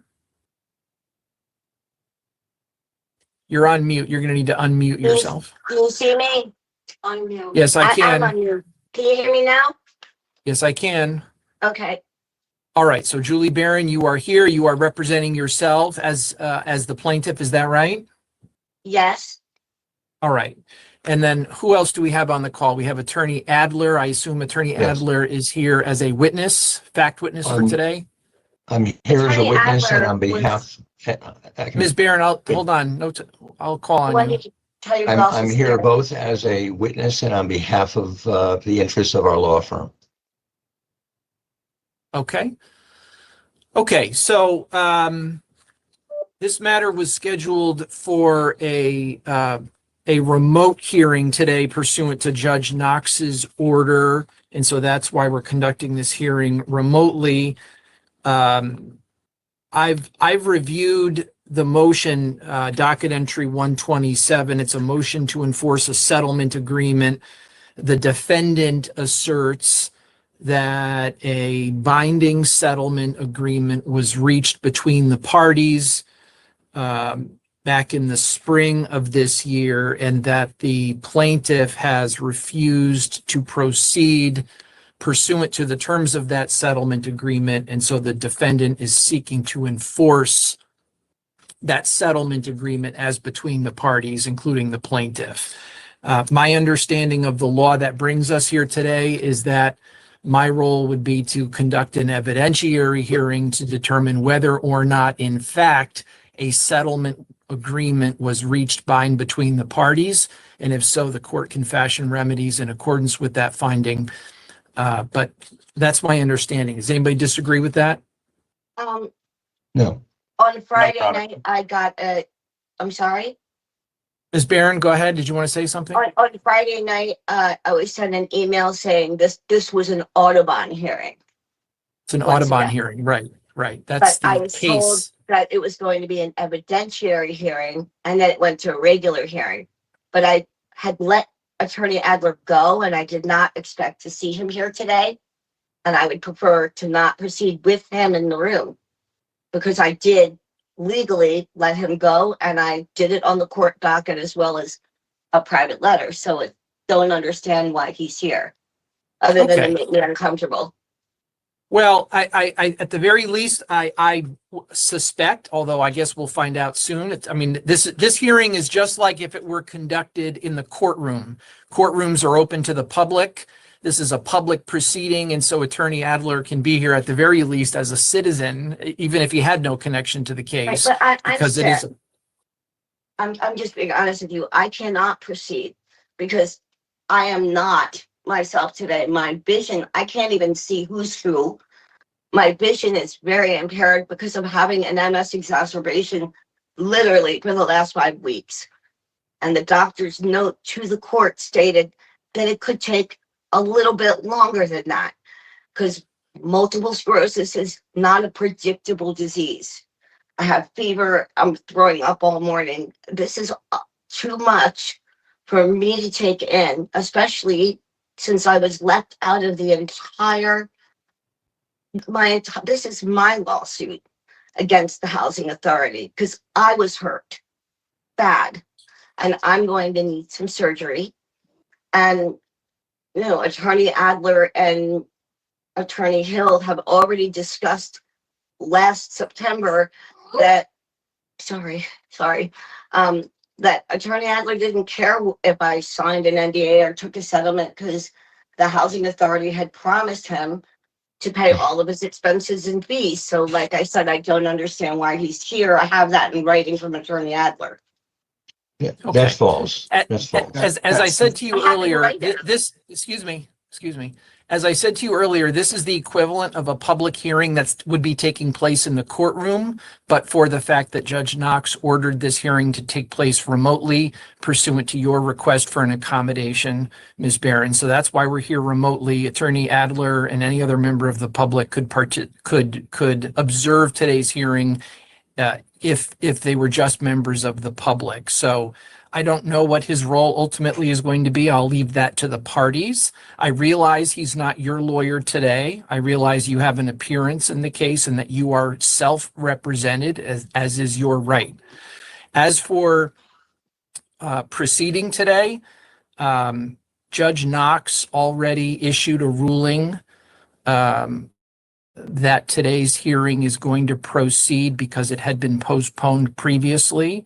And so I'm not here to revisit that order. I'm here to conduct the hearing in accordance with the fact that it was scheduled and the fact that Judge Knox last week denied your motion to continue or postpone it any further. So I'm going to do that today. And I think you're right. This is an evidentiary hearing, so I'm not going to decide whether or not a settlement agreement was reached based on the arguments of anybody. I'm going to have to make that decision based on the evidence that's presented today during the course of this evidentiary hearing. So as is true in every evidentiary hearing, the parties can call witnesses. They'll testify under oath. You can offer evidence. If it's admissible, it'll be admitted, and I will make a decision based on the evidence. So in this case, it's the defendant's motion. So the defendant has the burden. The defendant is going to go first and present evidence and call whatever witnesses they want. And I we'll just take it can't from there. fully, I can't really fully participate. I'm having cognitive and visual issues, and I'm vomiting and running to the bathroom every 5 minutes. This is not right. I apologize, but that's what I have. I have multiple sclerosis. It's not predictable. I can't control it, but it's extremely uncomfortable to be this sick and have to try to take in what's going on. I was excluded from participating in this entire case, where I hired somebody to represent my better interest, and instead he disparaged me. He called me a liar and a criminal, and this is very uncomfortable, and I can't really take in or even write down anything that's going on. I'm not in a good position to proceed today. Okay. I understand that, and I just want to reiterate that you had sought a continuance of this hearing last week by way of motion based on some of the things you've just outlined for me, and Judge Knox has made a decision on that, and But did it's you not read the my doctor's role to letter? It said revisit. it could take longer than a few weeks. That's not how multiple sclerosis works. So forcing me to go through with everything we need to go through with when I'm not capable of doing that, or even seeing the paperwork that I made myself, I can't see anything. And I certainly can't see anything on my phone. I can't read anything on my phone. I'm not in a position to go forward today. I'm sick. All right, Attorney Hill, do you have anything to say in response to that? You may or may not. Your Honor, the only thing I would say is that this hearing has been set down multiple times. From our understanding, based on the case law, as well as the negotiations that took place between myself and Attorney Adler, while he was still counsel for Ms. Barron, with authority from Ms. Barron to settle this case was settled. We negotiated terms of that settlement. And really the point of this hearing here today is to just show this court that a settlement was reached and for that settlement to be enforced. So for that reason, we would ask that this continue on, just because it's been quite some time since we negotiated this settlement. And we would respectfully request that the settlement, we have our chance to be heard, and then have this court make a decision as to whether or not the settlement is enforceable. All right, so in a nutshell, you are opposing any continuance or further delay of this evidentiary hearing, and that's consistent with the order that Judge Knox issued last week, ordering that this hearing proceed today. And so I'm going to follow that court's order. It's not my place to review the court's order from last week. My role here is to conduct an evidentiary hearing in accordance with the scheduled motion. So I'm going to do that today. Who are the from the defendant's perspective? I was unable to go to court to put my discovery in. Oh, So that's why you want a delayed hearing. It is because you didn't file your discovery. When a judge puts in an order that says absolutely no more continuances for any reason, you know there's a reason that the judge did that. He saw this coming. He knew this was going to happen. Which is a lot different than Mr. Adler's discovery. All right. We haven't gotten to discovery yet. As I told you earlier, Right, and I also didn't get the interrogatories, which I have begged both lawyers for. Nobody will respond to that. So as I told you when we started, the only question for today, the only question, excuse me, you can't hear me when you're speaking. The only issue for today is whether or not the parties reached a settlement agreement in the spring of this year. If the parties did, then that's one thing. If the parties did not, then that's something else. And I need to make that decision today. In order to make that decision, I need to hear the evidence from the parties. So Attorney Hill, how many witnesses are you planning on calling today? Are you yourself going to testify? I mean, I'm more than happy to testify as to the facts, as well as I know Attorney Adler would also like to put on the record his position. He has indicated to me, as well as I believe to the court as well, that he has text messages, correspondences, something of that nature that shows that he had the authority to enter into a settlement agreement. So it would be just myself and Attorney Adler. All right. Well, Attorney Adler's, since he's not counsel for any party in the case, as I see it right now, he's at most somewhere between a member of the public and a witness in your motion. So you can feel free to call him as a witness if that's your intention to do that. Okay. So Attorney Hill, who's going to go first? Are you going to testify first, or are you going to call somebody else, Attorney Adler or somebody else?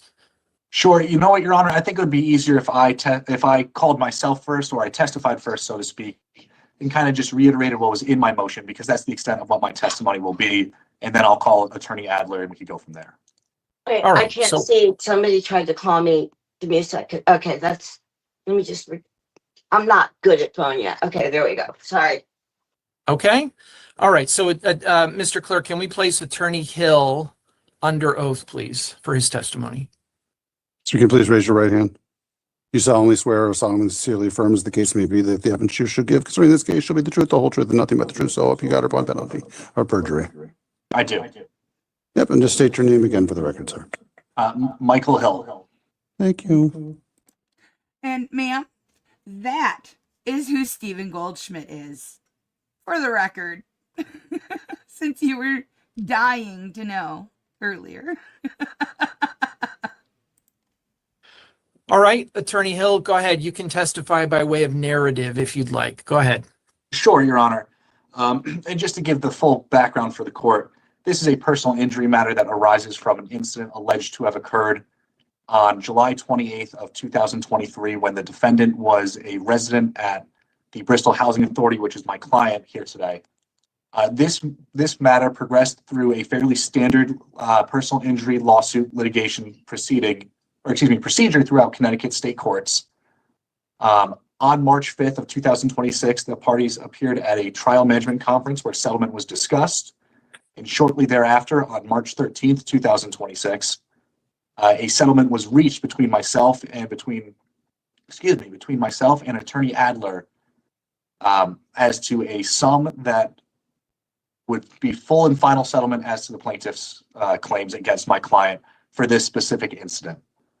Now, when I sent the proposed settlement and release agreement, Attorney Adler and I went back and forth discussing specific provisions of the settlement and release agreement.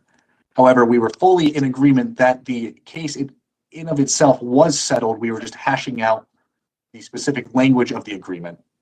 Then, about a month to a month and a half after the initial discussion of settling the case for the amount that we did was had, Attorney Adler and I came to an agreement on the language. In late April of 2026, I provided a release to Attorney Adler saying, this release encompasses everything we discussed. Please have your client sign it and get it back to me.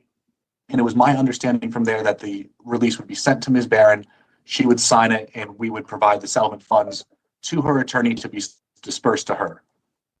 It was a few weeks after that we were contacted saying that Ms. Barron is now refusing to accept the settlement after myself and Attorney Adler had negotiated it. Attorney Adler informed me that he had authority to accept the settlement at the amount that we did. And the point of this here, or excuse me, and that's what led us to having to file this motion to enforce the settlement, is that from all the information that we have, we being the housing authority, the Bristol Housing Authority, this matter was negotiated in good faith. Attorney Adler had authority to settle this on behalf of Ms. Barron. We did settle it on behalf of Ms. Barron. We came to an agreement as to the terms of the settlement agreement, and now we are just asking the court to enforce the terms of that settlement agreement and enforce the settlement in its entirety. All right, so if I'm understanding your testimony so far, it sounds like on March 13th, your testimony is that at least a partial settlement agreement was reached as of March 13. Partial in the sense that you agreed on a settlement number, an amount of compensation that would be paid as of March 13. That's correct, Your Honor. What is the amount of that agreement? The amount is $10,000. And as of March 13, from the defendant's perspective, from your perspective, were there still additional items in the parties' settlement agreement that were being negotiated? If the number had been settled at that time, were there still open terms? The only open terms would be, the proposed settlement and release agreement that I sent to Attorney Adler, which, I believe said, please take a look at this. Let us know if you have any changes to the release. The release is something that we always want to work with the other side on to come to terms that everyone agrees with. So from our perspective, the case was settled in principle, and we were just working on the final settlement language, which we do with all opposing counsel once we settle a case, to bring us over the finish line. So to Your Honor's question, yes, we do believe that the case was settled back on March 13th. We were just going to hash out the remaining provisions and get a signed release. All right, so what else was the defendant seeking as part of the settlement agreement? What terms did the defendant believe constituted the settlement agreement? Payment of a sum of money, exchange, withdrawal of the lawsuit, Correct. Execution by the plaintiff of a release? As well as we were asking for a non-disparagement clause as well as a confidentiality clause. Excuse me, I have to run to the bathroom. Do you mind? Is it All right, okay? we will pause while you run to the Give me a minute. restroom. All day. All right. Okay.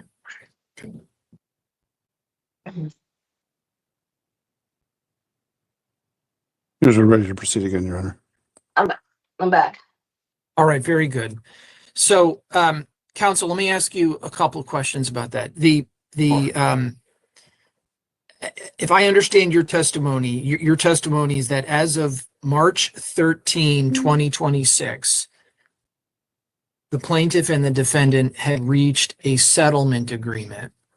And the terms of that settlement agreement were that the defendant would pay the plaintiff through her counsel the sum of $10,000 in full and final settlement of the plaintiff's claims in exchange for a withdrawal of action and a release, general release signed by the plaintiff. And that release was going to include a non-disparagement clause and a confidentiality agreement. Am I right about that? Yes, Your Honor. Is your testimony that as of March 13, the settlement agreement was that the release would include a non-disparagement clause and a confidentiality agreement, but the specifics of the language of those two clauses still needed to be negotiated and worked out? Yes, Your Honor. As I previously testified, that is standard language we add in all of our releases, and we always send it to the opposing counsel, asking for them to provide their input, and if it's approved, have their client sign. But if not, we work with them as to the language that's sufficient for both sides. All right. So at some point after March 13, did the plaintiff, through her then counsel, Attorney Adler, and you ultimately reach final agreement on the language of the non-disparagement clause and the confidentiality agreement that had been contemplated and discussed on March 13? Yes, Your Honor. To my understanding, we did reach a full agreement sometime thereafter, March 13th of 2000. And what specifically was the agreement with respect to that language? I believe, I apologize, I'm just looking at I have the final release in front of me. I don't have the specific drafts I kept working over them. I believe the original release was a full confidentiality as to the settlement terms as well as the lawsuit itself, whereas that was changed into a confidentiality not to publicize or divulge to any non-party the terms, conditions, or monetary amount of settlement reached without the express consent of the defendants. And as well as, instead of a full confidentiality, the plaintiff was allowed to say that if anyone were to ask her about the lawsuit, we would ask that she said that she was to state the matter was resolved to both parties' mutual satisfaction. But she is not going to accept any non-disclosure agreement, including that one, because you know darn well that she wants to make a public spectacle of this. She's going to put up a GoFundMe. She's going to do everything she can to milk this for all it's worth. I'm sure of it. That's why she wouldn't accept not being able to not disparage the company. Okay. Does that encompass both the confidentiality and the non-disparagement? I believe so, Your Honor. Yes, I apologize. Let me just look. The release itself is not extremely long, so just give me one moment. I believe that section did encompass both the non-disparagement and the confidentiality clauses. All right, so if there was an agreement in principle as of March 13, 2026, what is your testimony regarding when in time all material terms of the settlement agreement were agreed upon in final form as between the plaintiff and the defendant? That would be the full and final agreement of both the settlement amount as well as the terms of the settlement agreement were April 27th, 2026, on or about April 27th, I believe.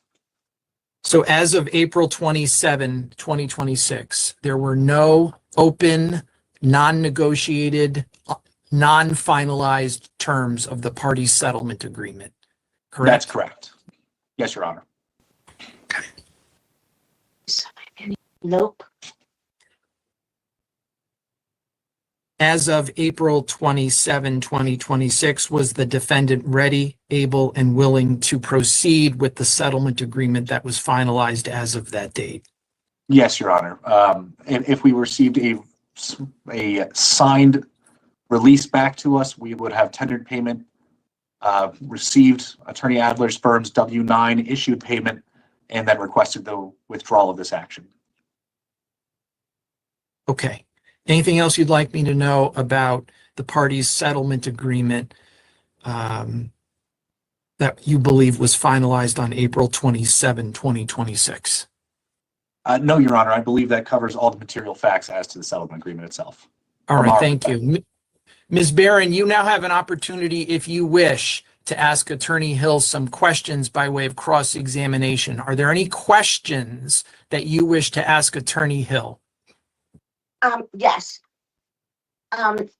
You never spoke to me. You only had spoken to Attorney Adler, correct? You never spoke with me.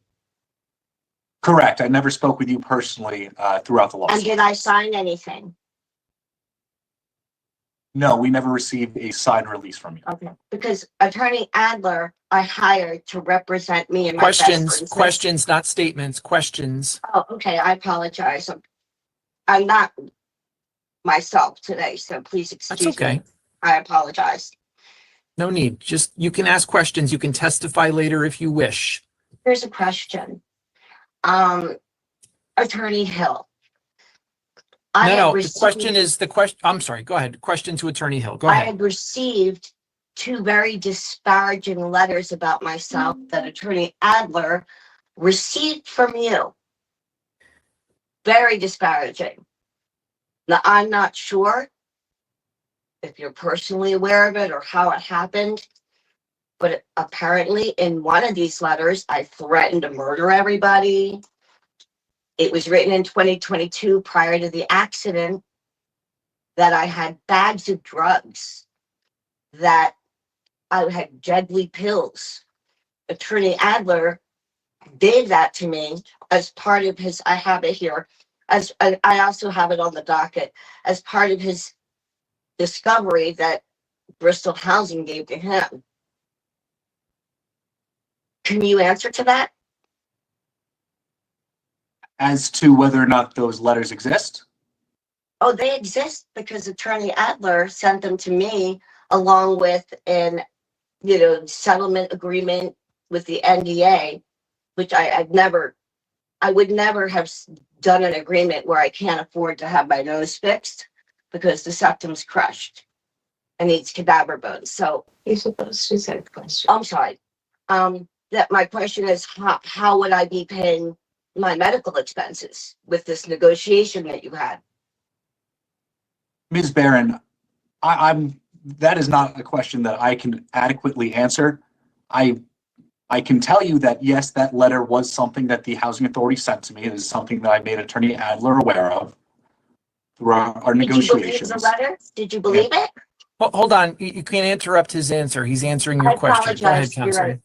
Go ahead, I Counselor. apologize. So the settlement agreement was reached between myself and Attorney Adler while he was still your counsel. And to answer your question, yes, that is a letter that I knew existed, that I sent to Attorney Adler along with many other things throughout discovery, which was something that something I wanted to make him aware of. Nobody Okay. made me aware, so I wasn't sure. I'm sorry, what? Was that a question? I wasn't made aware of anything because I was left out. So it's very hard to ask questions, but the letters that I had put, I don't know if you. I'm going to give you a chance to saw that. testify. So right now we're just on we're on cross-examination. Do you have any more Okay. questions for Attorney Hill? Attorney Hill, did it dawn on you that I would have medical expenses in the future? You have all my medical records, correct? Ms. Barron, I'm not a medical professional. I can't opine as to whether or not you will need future medical treatment as to the injuries you claim to have sustained in this lawsuit. With that being said, I negotiated a settlement with Attorney Adler that we believed was a fair and final settlement to this lawsuit. Ms. Barron, any other questions of Attorney Hill right now? I'm trying to come to terms with, Your Honor, do you have the letters that we're speaking No, of? I don't have anything. I don't have anything. I'm not looking at anything that's not being offered into evidence today.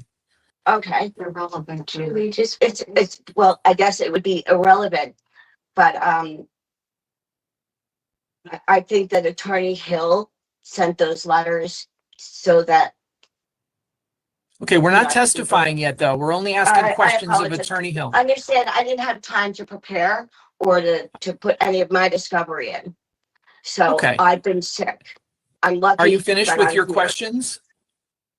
I just wanted to know if he believed the letter was an appropriate letter to send to Attorney Adler. Was it appropriate? So that really doesn't go to the scope of whether or not there was a settlement agreement. That's the only issue before me today, whether the parties Okay. reached a settlement agreement. So All right. I'm going to be deciding only that issue today. Do you have any more questions for Attorney Hill regarding his testimony on those subjects? Did Attorney Adler tell you he was my power of attorney?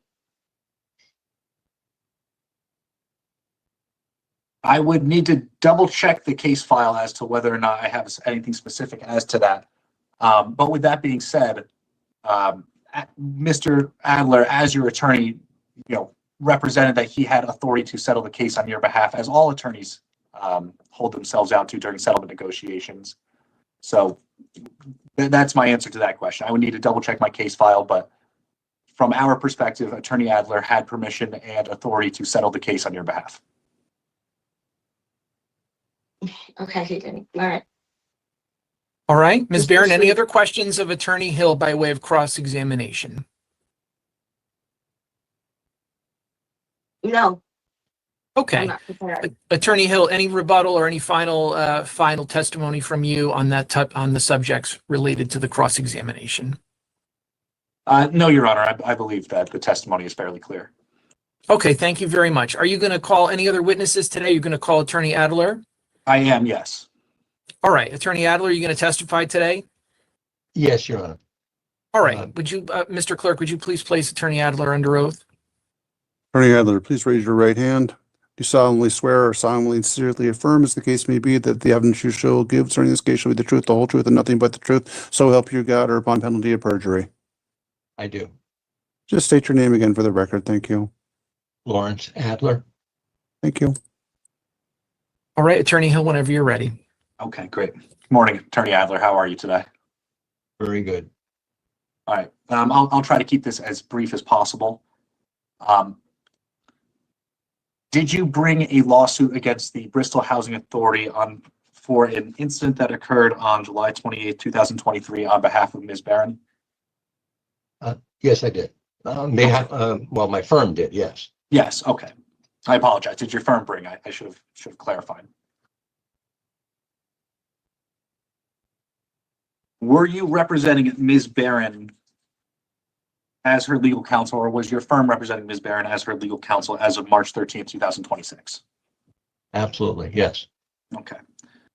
Were you or your firm representing Ms. Barron as her legal counsel as of April 27th, 2026? Yes. Okay.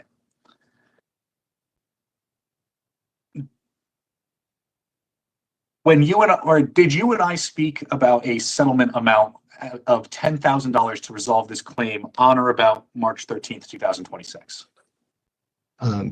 Yes, we did. And if I could give some background about that, that might help get this there. Your Honor, first of all, do you have copies of the exhibits that we filed on Friday? Well, the clerk provided me with fax transmittals of documents. I don't know. I haven't looked at them. I don't know what's in there, and I don't know whether any exhibits have been uploaded to the judicial docket. So I have a stack of paper here, but I haven't looked at it and really don't intend to look at it unless there's been an evidentiary proffer. Okay. And if I may, Your Honor, I just want to clarify our involvement in this. It's not just as a witness.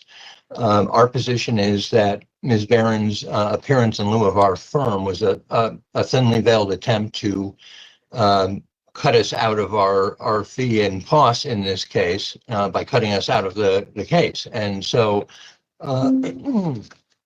our appearance here was for the limited purpose of protecting our fee in this hearing by enforcing the settlement agreement and maintaining our appearance until that is decided. And to the extent I can, or if not, Attorney Hill can offer the documents we offered as exhibits, I'd like to offer them as full exhibits in this matter, because I think they do tell a story about what was authorized in this case. All right, well, let's hear it by way of testimony first, and then if Attorney Hill wants to offer documents, we can do that next. But I want to hear your testimony first. Okay. Well, let me start with this. Ms. Barron, throughout the case, was confused about the nature, extent of, first of all, what her case was and what her injuries were. She had asked me to bring a retaliatory action against a housing authority after we had brought this suit. She felt that they were mistreating her in a variety of ways. And I told her our firm doesn't bring those kinds of actions and she should look for another firm. She has, as late as last week, filed pleadings claiming that we were representing her on this retaliatory action case and that's what this case was. And that's not what this case was. This case was very simply about a negligence action against the housing authority for a light that fell in her kitchen, landing on her, hitting her head and shoulder. That is what the personal injury claim stems from.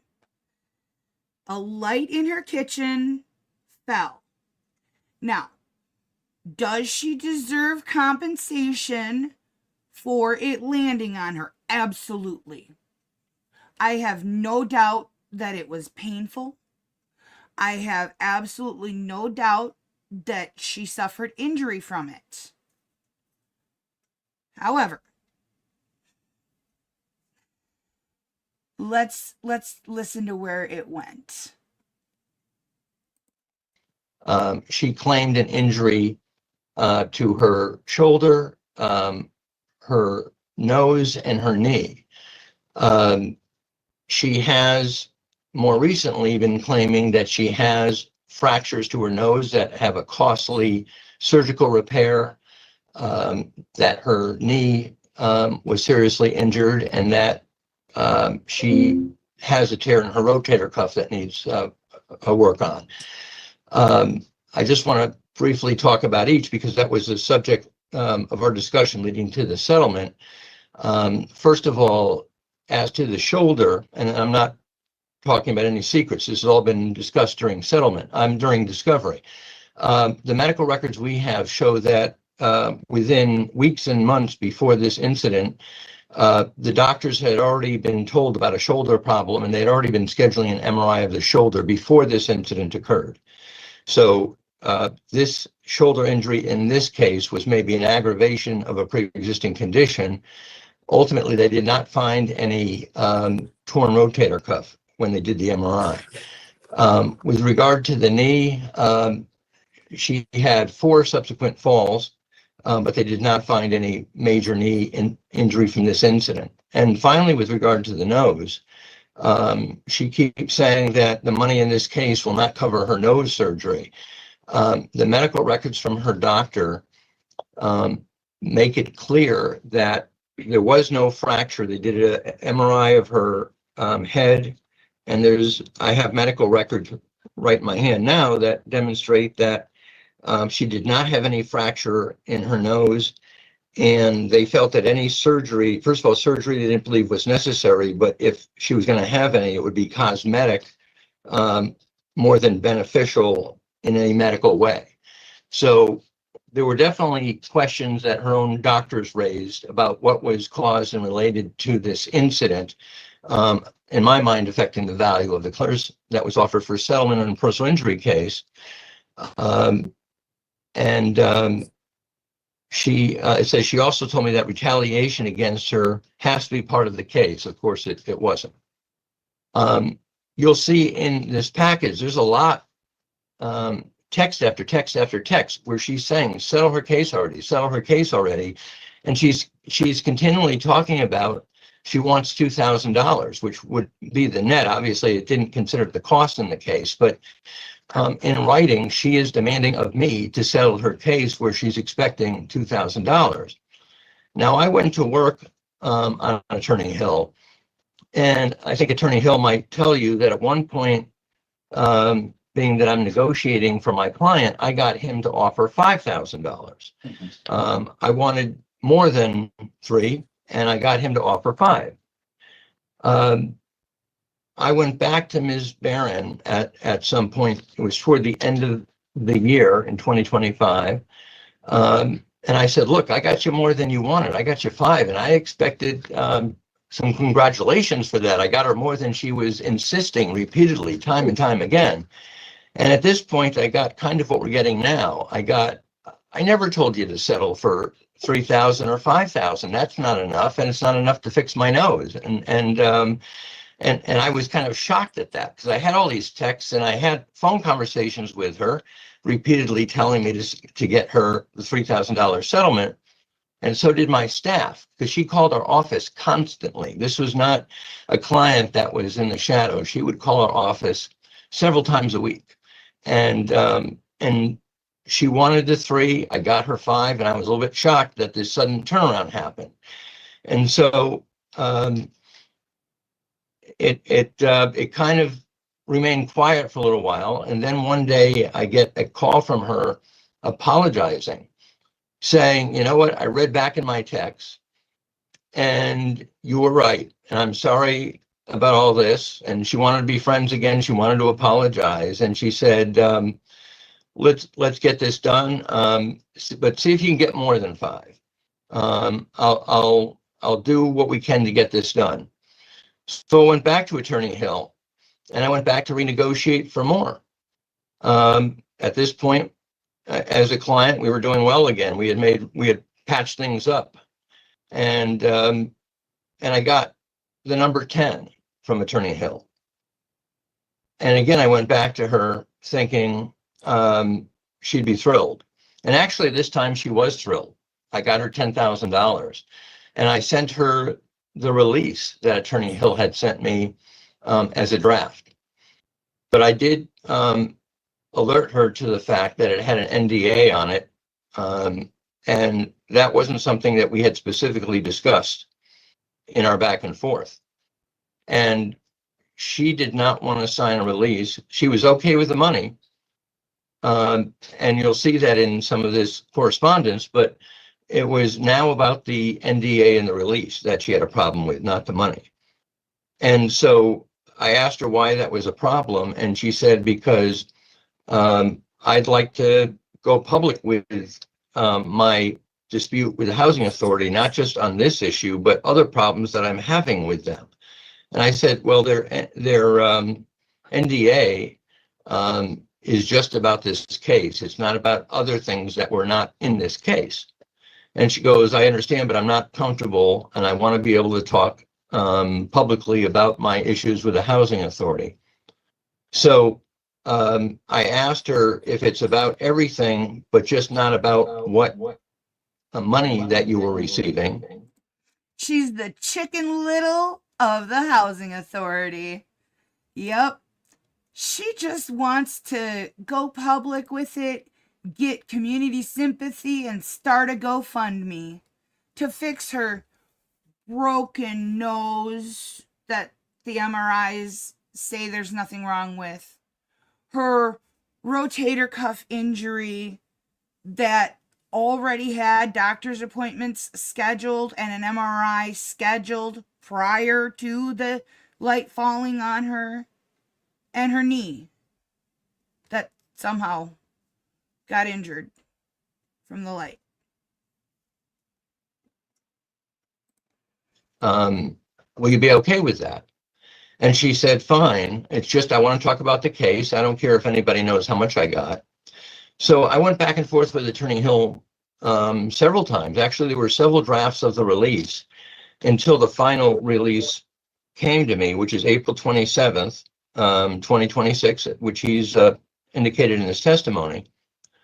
And that solved the problem. There was an NDA, but it spoke only to the amount of money. It allowed Ms. Barron to speak openly and not be precluded from talking about the facts of the case. It only precluded her from disclosing publicly the amount of money she received, the $10,000. So I thought we had made her happy. I got her far more than what she said repeatedly that she wanted in her text to me, which was $3,000 net of $2,000 to her.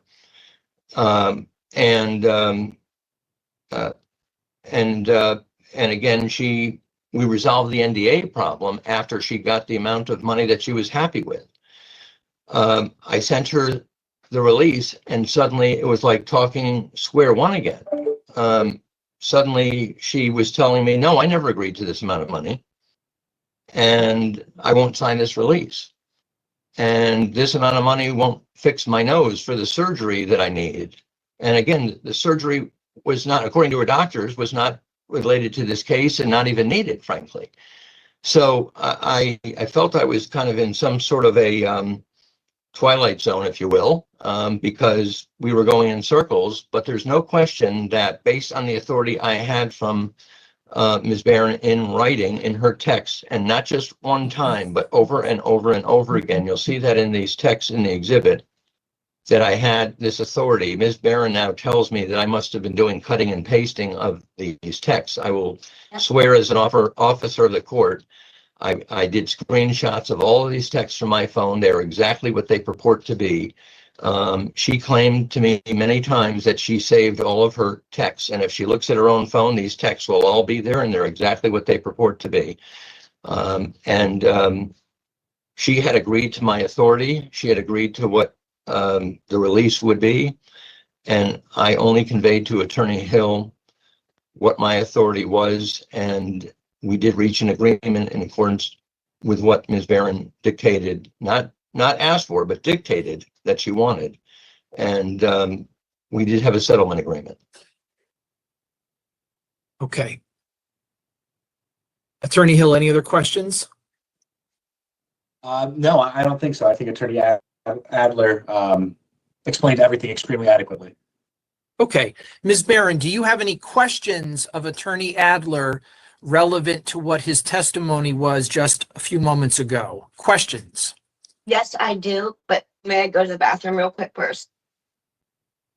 Yes, you may. I'm so sorry. All right, we'll take. All right, we'll I wait. do have Go ahead. questions.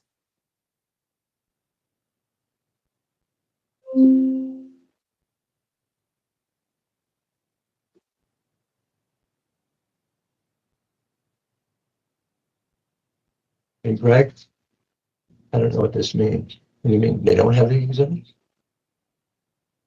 So they were both. Are you? You're.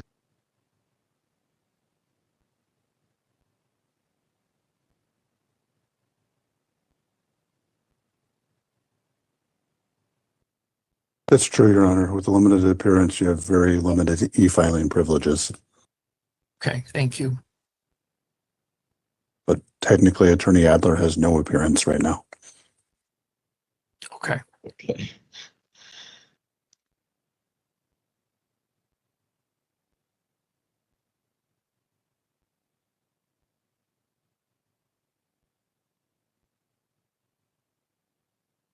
Okay, Ms. Barron, you back? Yeah, I'm back. All right, very good. I'm now going to give you an opportunity to ask questions of Attorney Adler by way of cross-examination. It's going to be limited to the topics that he testified to on direct examination. But before I do that, let me ask you this. Attorney Adler was your lawyer on March 13, 2026, right? I don't know because you didn't return calls, so I'm not sure. Was Attorney Adler your attorney as of April 27, 2026? I would look, but I cannot see what I'm doing. So I can't really answer that question. When did you file your own appearance in lieu of Attorney Adler? The first time was in February of 2026, and I filed it wrong, and I had to do it again in March.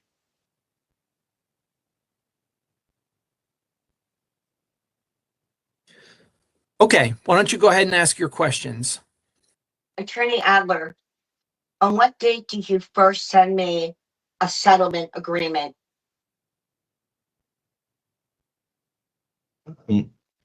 Honestly, I don't have the entire file in front of me. I don't recall. As soon as I received the first release, you were sent it within a day of having received it. So if we had a settlement in March of 26, you would have received it immediately after I received it. A second. Look at her paper. Oh. Her parents in lieu of mine. Oh, it's here.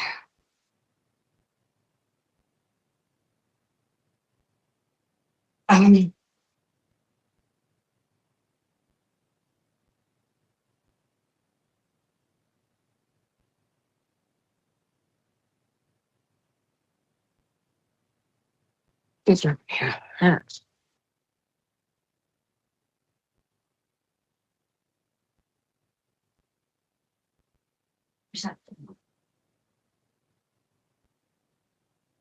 Sorry. Okay. All right, next question for Attorney Adler. Okay, yeah, just give me a second. I need my other glasses. I need those glasses like I do. Your Honor, her appearance in lieu of mine was May 21st of 26. May 21st. Yes. Okay. But I tried in April. Attorney Adler, do you remember sending me a bill on December 19th, 2025, dated December 19th, 2025? I don't remember the date, but You recognize that? I don't see anything in front of the screen. Okay, well, if that's okay, because I can't To see answer your anything question, either. at some point, when you claimed that we had put in no time on your case and had done nothing on your case, I sent you our timesheets on the bill just to show you the work that we had put in. But it was never intended and never was, as I told you then, a bill for you to pay. Well, it It does just say showed you the work. balance due and please remit. Please remit $12,474.50 is what you sent me for Barron versus the Bristol Housing Authority. Right. Why would you try to settle for less than your fee in all those hours? Because as I told you, that was not a bill for you to pay. And But it says on many please remit. cases, Ms. Barron, let him finish his answer. Okay, go ahead, counsel. Okay. because on many cases, when we put in a lot of work, it ends up being more work than than the money we receive in a settlement. And also, you're the one that dictated the amount of the settlement, not me in this case. All right, next question. Attorney Adler, did you get my medical records from SciOx Health? My paralegal was the one that got all the medical records, but if it's somebody you treated with for this accident, then the answer would be yes. Okay, they went out of business in 2023. You stated that you had all of my medical records prior to my even continuing with my treatments. Is that correct? Again, my paralegal assembled them all. What happened was, in this case, your primary care doctor had been assembling all of the medical records from your various treaters. And many of the ones we got were not just from the individual doctors, but your primary care doctor had thousands of pages of medical records from different treaters, and we were able to obtain them when we got your primary care doctor's file. Did you read them? Did you read them? I'm not sure how relevant, but yes, I read them at the time. Yeah. That's how I know what I just talked to the judge about with regard to the care. That didn't raise a red flag to you. What didn't? What does that mean? The What does that notes mean? that my doctors, all of my providers, continue to write. I don't understand the question. What are you We're asking? missing some doctor reports, quite a few, of the Okay. providers treating me for this accident. And all the while, I was getting retaliation. All right, so the question I have to So, decide is I have whether a there was bill. a settlement, Ms. Barron. The question I have to decide is whether there was a settlement agreement in the spring of 2026. So No. keep your questions focused. No, keep your questions focused Okay. on that when you're asking Attorney Adler. Okay, go ahead. All right. Attorney Adler, it's really important that you try to remember when the first time you return receipt sent me an agreement to settle for an amount that's unconscionable. So I have 49 and a half hours to get a CD and two-page reports that weren't fully reports. I'm not sure what you're Is asking. this your bill? Is that you? It What's the says question, bill. Ms. Barron? I'm not understanding. No, that's not, forget it. Forget that, okay? All right. It's not a question, Joel. Attorney Adler, if you put all of those hours into getting that little bit of discovery, how did you come up with $12,474? I'm just trying to find out where he came up with the number. Ms. Barron, what does that have to do with whether there was a settlement agreement in the spring of 2026? There was no settlement agreement in the spring of 2026 at all.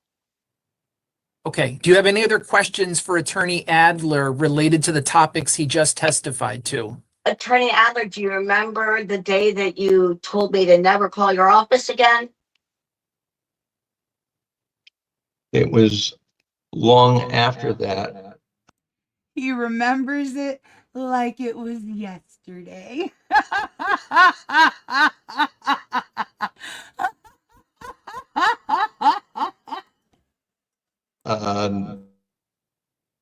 Long after this case had settled and long after the date of April 27th, when we had a final agreement, but you kept texting and calling us. You were talking to all my staff and you were insulting me and my staff and barraging us with calls constantly.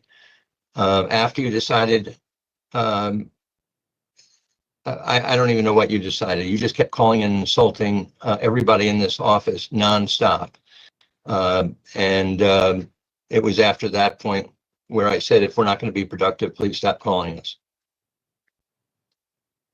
How many times did you try to withdraw from this case? I started to withdraw one time and then I withdrew it. And the second time, you were denied? I'm not aware of any second time. It's on the docket. I don't know what to say. I'm not aware of any second event that I recall. It's very hard for me to ask the question without bringing to light. It is on the docket that you did try to withdraw a second time, because when you told me the number and I realized it wasn't enough to fix just my nose, forget pain and suffering, you had already had a decision over a year ago as to what the settlement was going to be, and I was excluded from any of those conversations. You only return my calls really when you were landing somewhere. So I am very confused as to what our relationship was. I'm trying to figure that out. Where is the question, Ms. Barron? Well, my first question is, when is the first time he sent me a return receipt with the settlement offer that I did not sign? When was the first time he had decided he had all of the discovery? Because he stated he had all of my medical records. Again, there's multiple questions there. By the way, the motion to withdraw came up one time we sent you letters March 31st of 26. We sent you letters in April of 26. They did not need to be certified because we were emailing them to you. We were mailing them to you. There was no reason to do anything certified at that point. And I was having conversations with you. I gave you my cell phone number that I seldom give clients. I was talking to you on nights and weekends. I was talking to you over my vacation. I learned everything about your life, what you do for a living, what you do with your friends, all of your other things in your life. And I was on the phone with you constantly for lengthy calls that went over an hour. So I did spend more time with you than I do with most clients. And so it was not an issue that I didn't call you or speak to you.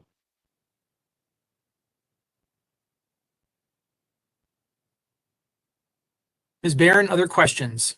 Yes, can you give me a moment to gather my thought, please? I told you I'm having cognitive and visual problems in addition to other things. So I need a moment to think. May I have a moment to gather my thought? You can have a moment to gather your thoughts. Thank you. I appreciate that, Your Honor.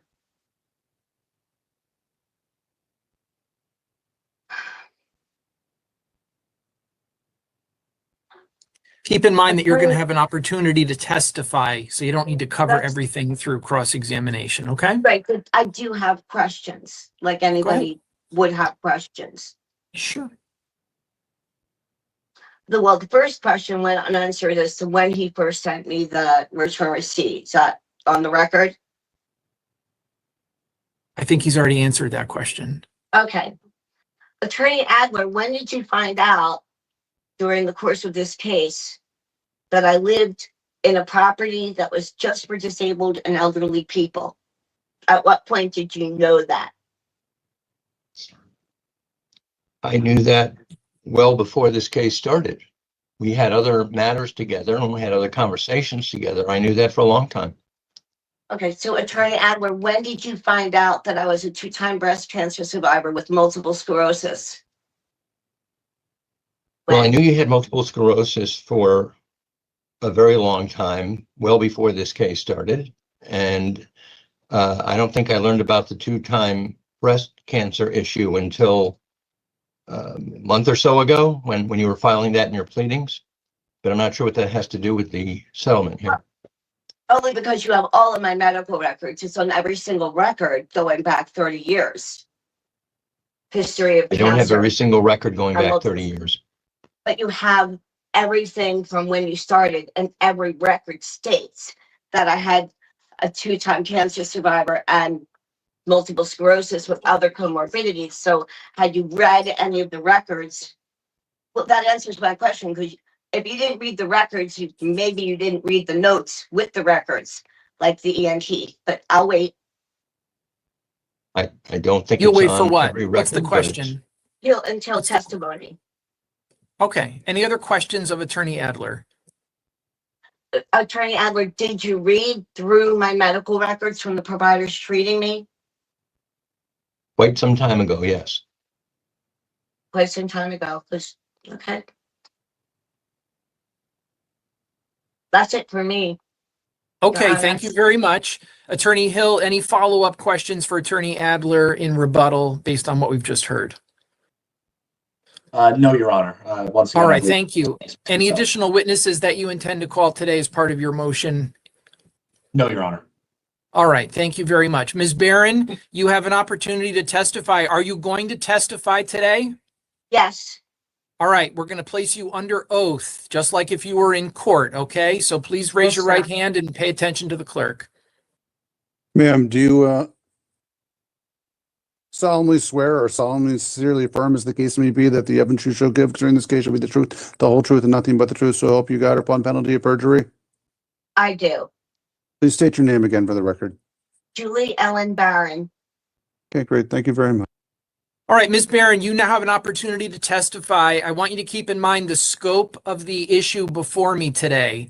My decision is not about your entire relationship, or it's about a very specific issue that I outlined at the beginning. Whether or not Attorney Adler was your lawyer at the time in March and April of 2026, and whether a settlement agreement was reached between Attorney Adler on your behalf and the defendant in this case. That's the scope of the hearing. So go ahead and testify I can't about. see the dates because I can't see my paperwork.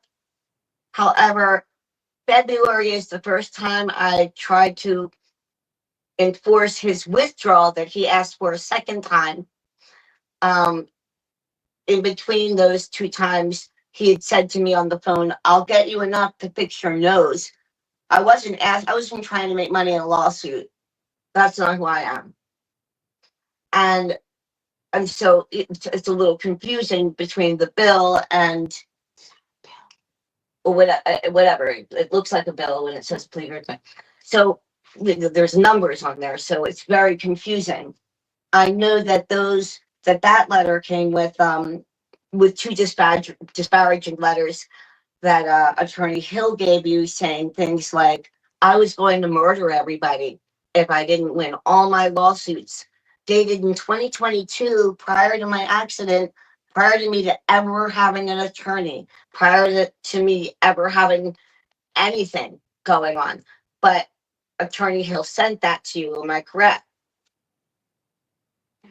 Well, no, we're not asking anybody questions. You're testifying no in more narrative questions, I'm form. sorry. Okay? You have So to here's help my me out question here. to I have you. multiple sclerosis, so I have cognitive issues. So sometimes my words and my thoughts get ahead of myself when I'm Okay. sick, not in an exacerbation, I which is why understand. I Let me didn't ask really you a want couple to of do this questions today. first. Let me ask you a couple of questions first. Did Attorney Adler share with you in April and March, in April of this year, drafts of a release and settlement agreement in this case, your case against the Housing Authority? Did he share with you drafts of a proposed release and settlement agreement? No, not in April. Last In- year, in 2025. Okay. Did Attorney Adler have discussions with you in the spring of this year, specifically March and April of this year, about the terms of a settlement agreement with the Housing Authority to resolve your case? He said he was negotiating, but he didn't tell me anything else. At what point in time did you become aware that the Housing Authority was willing to pay you $10,000 in lump sum to resolve your case? I think a day or two after our hearing that we had. After the trial management conference? Right. Okay. So Attorney Adler informed you that $10,000 was a settlement offer that was available to you? Yes, and I said no. All right. Did Attorney Adler also discuss with you at that time that the release document was going to contain some form of a non-disclosure agreement? Yes. All right. Did you have discussions with Attorney Adler about wanting to limit the scope of that non-disclosure agreement because you wanted the ability to speak freely about certain topics?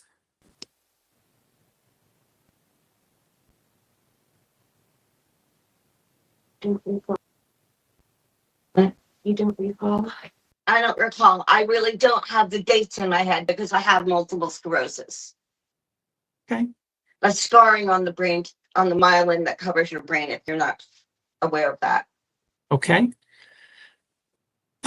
When you were having those discussions with Attorney Adler about the sum of money that was being offered and the terms of any settlement agreement, he was acting as your lawyer, right?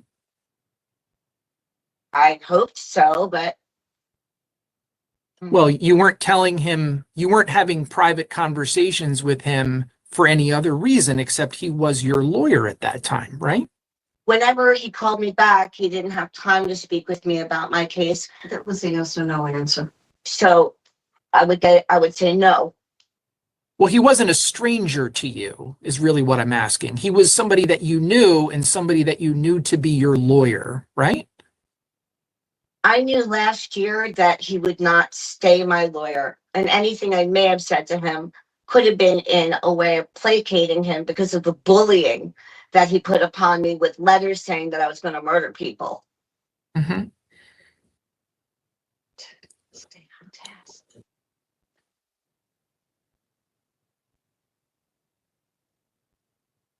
When Attorney Adler told you that the sum of $10,000 was available to resolve your case against the Housing Authority, was that sum of money, putting aside any disagreement you may have had with the scope of the non-disclosure agreement, but was that sum of money acceptable to you? Not at all. May I can answer that a little bit more elaborately. Go ahead. After the first withdrawal that didn't happen, Attorney Adler said, look, I know you just want to get your nose fixed. I did not want plastic surgery. I have a crushed septum, not deviated. And my hospital only does insurance work. They don't do plastic surgery. So the hospital said, you were disfigured. We have a before and after picture. But you will need plastic surgery after we remove all the bone particles, replacing my nose with cadaver bone, and this will disfigure you a whole lot more. Attorney Adler was aware of that. He said to me, when he decided to not withdraw, he was going to go to bat for me and try to get me enough money to fix my nose And when I said no, he tried to withdraw a second time and was denied. Did attorney, From the doctor. did you tell Attorney Adler that you wanted, as part of any settlement in this case, the ability to speak freely about certain issues, and therefore you wanted Attorney Adler to modify the proposed language of the non-disclosure agreement? I told him I will not non-disclosure agreement. You told him what? Repeatedly. I would never sign a non-disclosure agreement, and I told him that from the very beginning repeatedly.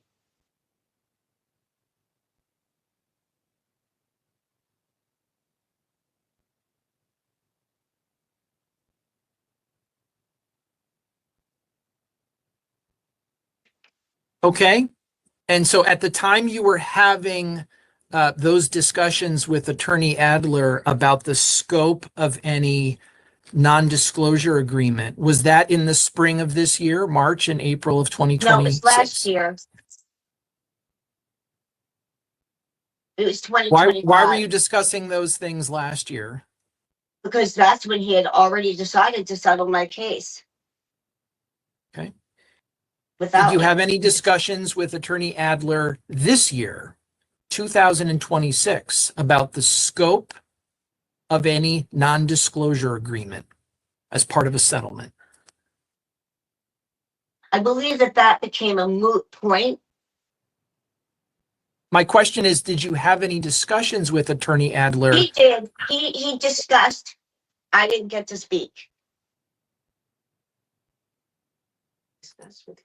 Well, do you want to tell me what those discussions were in 2026? You're not required to, because those are confidential discussions between you and your lawyer, but if you want to tell me, you certainly can. Right. You If can we had waive them. confidential discussions, then the number 2000 would have come up because he represented me in a criminal case where I was in 2 surgical boots and just learning how to walk after being bedridden for more than 10 years. Irrelevant. Did you Okay. and attorney, okay, I don't know who's in the room assisting you with your answers, but My nurse. okay, I want to hear from only you. This is your testimony under oath, okay? Nobody should be assisting you with your answers here. And so my question is did you and Attorney Adler discuss the scope of a potential non-disclosure agreement in 2026 in connection with any settlement of your case against the Housing Authority? Not that I can remember, not in 2026. Okay. Anything else you want me to know about the issues that are relevant and before me today? Feel free. Go ahead. Attorney Adler's been bullying me about signing for this amount of money and the non-disclosure for over a year. Attorney Adler also, after I did complain to his office that you don't have all my medical records, you did not include the notes of why the ENT said I would need the plastic surgery after the repair job, because I am having serious infections. One was life-threatening. So, you know, Attorney Adler basically told me that I had no say in the matter. Before we had court with you, I was to shut up with words and say nothing. And he had said to you, we're going to try to settle this out of court. There was no settlement agreement. We're going to try to settle this out of, because Attorney Adler said, I'll try and get you enough money to get your nose fixed. Forget the pain and the suffering, forgetting my cracked knee, scarred face, forgetting my torn rotator cuff, none of which, by the way, have anything to do with cancer or multiple sclerosis. So Attorney Adler had mentioned that I had an MRI. I've had 100 MRIs. I've had breast cancer twice, and I have full-blown multiple sclerosis. In fact, I'm doing a little better because I learned how to walk again. October will be 6 years. When I met Attorney Adler, I was wearing 2 boots, surgical boots, dragging my legs. So, like, I don't know half of what he's talking about. The number 2000 came up because when he represented me in a criminal matter where I allegedly punched a nurse even though I can't make a fist or lift my arms that high. Allegedly, I punched this nurse. He told me I got what I deserved. I do not believe he showed the body cam footage to the prosecutor, although he says he did. And the only time he was in court with me is if he had another client. So it was nonstop him getting a continuance or an extension of time, which is why there were so many of them. But he had vacation to go to, and I had to go home and be sick. So I really don't know what he's talking about half of this conversation. I gave him an opportunity to make things right. He didn't, and then he wanted to withdraw again, and he was denied the withdrawal, and that is on the docket. When did there come a point in time when you discharged Attorney Adler as your lawyer? Yes. When did you do that? Well, the first time was in February of 2026, where I filled something out the wrong way, and the court sent both papers back to me for discharging him and also for an appearance. So I Okay, but then you were on the phone. You were at a trial management conference with Attorney Adler in March of 2026, right? Was that with you? I think it was with me. Okay. Do you remember being there?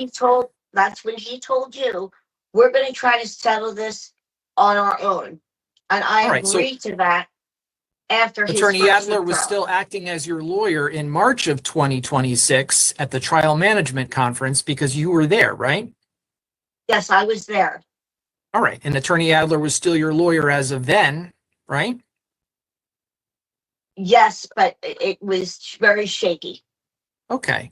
When did you formally and finally discharge Attorney Adler as your lawyer? I believe it was March, but don't mark me on an exact date because I'm having an exacerbation. How did you inform Attorney Adler whenever you did that you discharged him? I wrote a motion to the court for an emergency to force him to withdraw. And I also sent him a letter saying, your relationship with me is terminated. I'm firing you. You did not represent me well.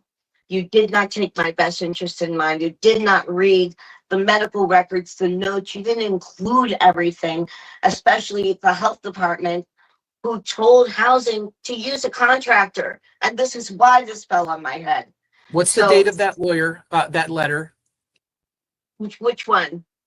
The one where you think, the one that you just testified you used to discharge Attorney Adler as your lawyer. I can't see my paperwork, but I have it. So that's why I'm asking, because I don't have it. It was a so couple months ago. It should be on the docket. An emergency motion to enforce withdrawal. I mean, he wanted to withdraw twice, so let him. Okay. I was Anything else you want me to know about your relationship with Attorney Adler and his ability to, and any settlement agreement you may or may not have reached in the spring of 2026? We didn't discuss this in 2026. This was discussed in 2025. No, we're in 2026 right now. So are you saying you had no settlement discussions about your case with Attorney Adler in 2026? The only thing that we talked about was after we had court with you and he said to you, we're going to try to take care of this on our own. And you said, good, that's great. And I actually believed Attorney Adler would be asking for enough money to fix my nose. And I wasn't asking for money. I wanted the housing authority to just directly pay an ENT to do the surgery I need to make me whole again. That's all I initially wanted. Mm-hmm. All right. All right. Anything else, or is that it? I've heard a lot. I just don't believe that I was represented right or fairly. I believe because I got these two letters, these complaints that were written on weird dates by one, somebody who's in and out of jail, and another one, a mentally ill girl who was used as a conduit, which basically to attack me from the housing authority about a complaint that was back in 2022, but she wrote this complaint in 2024 after administrative hearing that I won. and then was forced to pay housing's legal bill anyway. So Attorney Adler didn't want to take anything into consideration, like the health department meeting prior to them doing work in my apartment, where they were told they absolutely must use contractors, and then they didn't. And I came back to a bashed brand new television, broken furniture, like you name it. I've been through everything that a person can be through, especially since I'm here because I'm disabled. Okay. All right. Thank you very much. Attorney Hill, any questions? I'm assuming no, but any questions? No, Your Honor, but just for edification as to something that Ms. Barron testified to, I have the docket pulled up here. Her emergency motion, which is docket entry number 142.00, emergency motion for discharge of counsel, was filed on July 13th, 2026. Yeah, okay. I understand that. The court will take judicial notice of the public docket filings That's the second time. in this case. Okay, that was I made a July. mistake the first time. Okay. I don't know all what right. type of ride to court. I understand. Okay, Ms. Barron, are you calling any other witnesses today, or are you the only witness today that you wish to call? Well,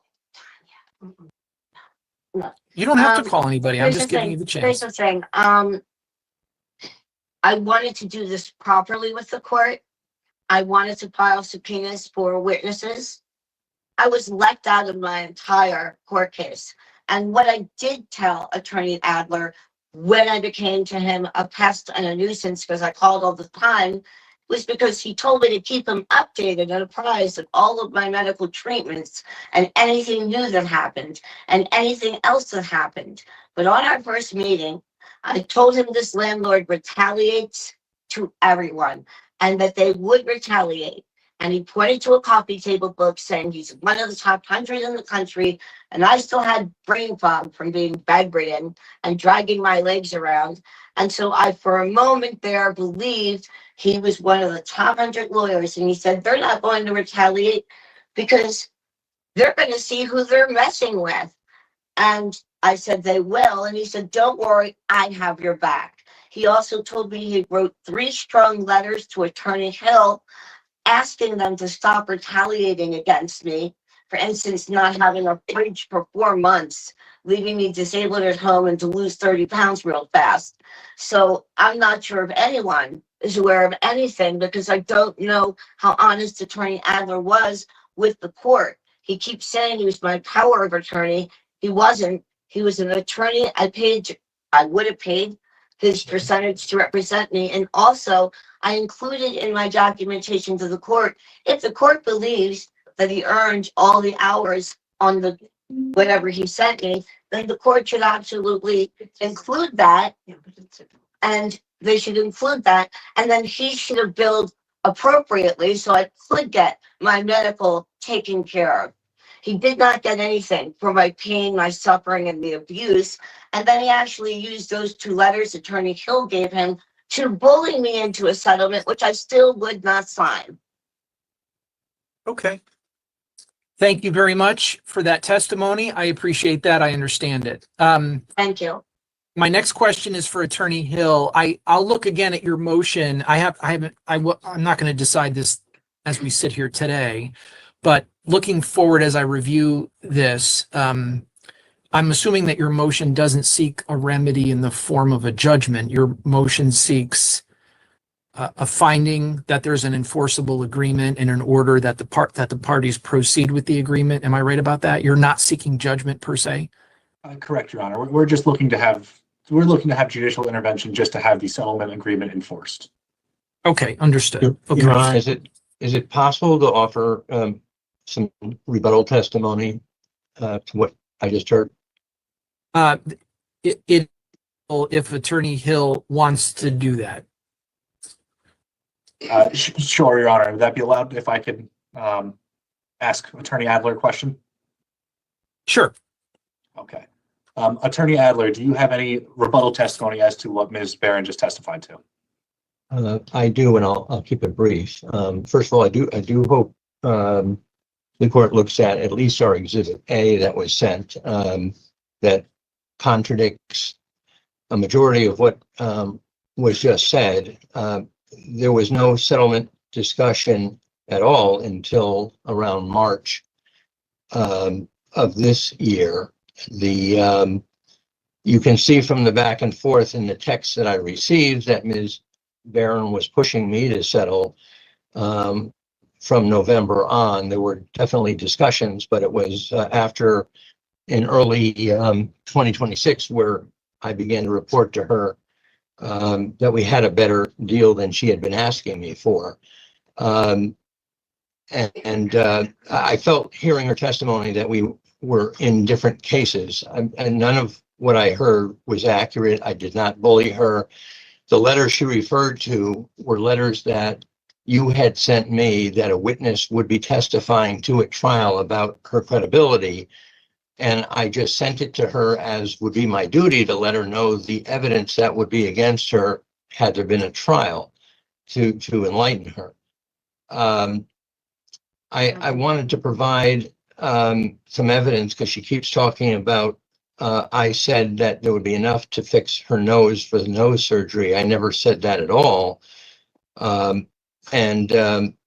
instance, I have a report from Bristol Radiology that was dated not long after her incident, November of 23. It concluded no discrete displaced nasal fracture.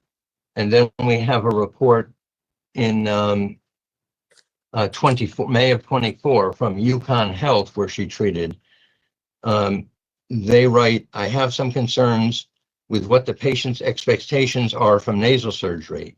We discussed nasal surgery would not help her headaches, nasal allergies, congestion. She has bilateral obstruction, but septum is mildly deviated. I'm not exactly sure how much benefit she would get from undergoing a functional nasal surgery. The changes to the external appearance of her nose are cosmetic in nature. They would not be addressed with a functional surgery. So there was no indication from Yukon that they had any concerns that there was an injury caused need for functional surgery not long after this accident. And I kept reminding her of that. So anything that she had been subsequently told, I was not, had never been connected by a doctor to be related to this accident, and I was not aware of. So we told her about all the problems in connecting these issues. But again, ultimately, the settlement wasn't because I was dragging her to it. I was being driven to the settlement by her. She's the one that kept repeatedly saying, I want the money, I want the money. Not me saying, please take it because we have problems. And she repeatedly told me, get me whatever you can get me as long as it's over $3,000. I did better than that for her. The issue then was the release. We resolved those issues and we settled in accordance with her direction to me. I was never insulting to her. I never did the things she claims I did. Some of the things she said were just foreign to me, but we did, I thought, far better than she asked me to do. And I thought we had a very good resolution based on the requirement she asked of me. All right, thank you very much. Ms. Barron, do you have any questions of Attorney Adler based on that very limited rebuttal testimony that he just gave? You don't need to, by the way. It's not. I had never imagined that anybody would just make stuff up. Where did you get the number $2,000? Do you remember? Do you recall where that $2,000 came in? Yes, came in on your text. You asked me to get to $3,000, and you believe because there were a contingency. Not at 2,000. You said 2,000. Attorney Adler is answering the question. Please let him finish. You said 3, and I said. I'm not done answering. He gets 1/3, ma'am. So if you get 2, he gets 1. That makes 3. Maths is hard. Based on our contingency arrangement, I would get 1/3 and you would get 2/3. You were not taking into account the costs, obviously. But it says right here in your text to me of November 21st, Please settle my case. Take the 3,000. I'm sick. My heart is failing. I need that 2,000 so that I can personally go back and forth from probation in person and to therapy in person in Plainville. So you were aware that I got 1/3 and you got 2/3. That's where the 2,000 came from, and you expressly stated so in that text. Okay. May Any I? other questions on that limited testimony? Go ahead. Attorney Adler used AI in the criminal case, which ended me in a very precarious position. Hold on a minute. We're It not was- talking about the criminal case Well, here. We're that's where talking he got about the this. $2,000 from. I asked him to pay me back the $2,000 for leaking my sealed case all over the internet, which he did. And I approve of that. And I think that I would also like the opportunity to, when I feel better, get all of the letters that Attorney Adler wrote to me, calling me a criminal and a manipulator and every other word in the book. And I don't care about his fee. He should have included it in the amount, but he also should have included taking care of my medical bills and also not relied on Medicaid, who's not responsible to pay any of these bills. He sent me a letter saying Medicaid would put a lien on me. He sent me a letter saying I don't know anything about anything. I mean, I really deserve the opportunity to send to the court all of the letters of disparaging things that he called me before you make this decision, because I think that that's very, very important. And I think it's very telling. And I did call a lot. I called when I was having so much abuse and retaliation thrown upon me. So Okay. much. And Well, I I'm not wanted the gonna- police reports and the health department report. So how can you even go through with a case without first saying the health department knew work was going to be done and where they were told to use contractors and they did not? The health department has responded to that. And First Housing sent the health department a letter saying, we've done all the work, but they didn't. They were sent a warning saying, why would you lie to us? You didn't do any of the work. So this has been going on. But the reason that this happened to me is because they didn't use contractors at all. And housing put on the docket that I wasn't aware of my surroundings when I was washing dishes, and a 6-foot light dropped on my face, on my head, Okay. scarred my face, and my nose is not a deviated septum. It's a crushed septum. It needs to be replaced with cadaver bone. And had Attorney Adler read the whole report, the entire report, he would know that. But I think he skimmed through things and left a lot out. And I really feel it would be justice served if I was allowed to gather all of my discovery from my doctors, not my words, from them, to send to the court when I'm feeling better, because this is really awful. I cannot tell you what I'm going through right now between the pain and the vomiting and the sweating. You just, All right, you Ms. can't Barron, even I appreciate understand. your comments. I appreciate your comments, but I'm going to consider the evidence on this issue closed today. I'm not going to be looking for additional documents or filings or evidence. Today is the day of our hearing. Everybody's had an opportunity to call witnesses because that's when our hearing was scheduled. So I'm gonna base my decision on the very limited issue before me, which does not really involve what the contents of your medical records or discovery or anything like that. Is that what the case is about? That's what the underlying case was about. That's not what this motion is about today. This motion, as I said at the beginning, is about whether in March or April of 2026, the plaintiff settled the plaintiff's case with the defendant pursuant to a binding settlement agreement. That's the only issue before me. Question, so Larry Adler is the plaintiff, not me? No, you're the plaintiff. The defendant is the housing authority. And the housing authority is trying to enforce what it claims is a settlement agreement that it reached with you through your lawyer. That's the issue before me. To the housing, it's not fair to the housing authority that I did not get to know about the interrogatories. I don't think that's fair to the housing authority to not have gotten all of my radical records with the notes. I just don't believe that that's fair to them, because I begged for these interrogatories.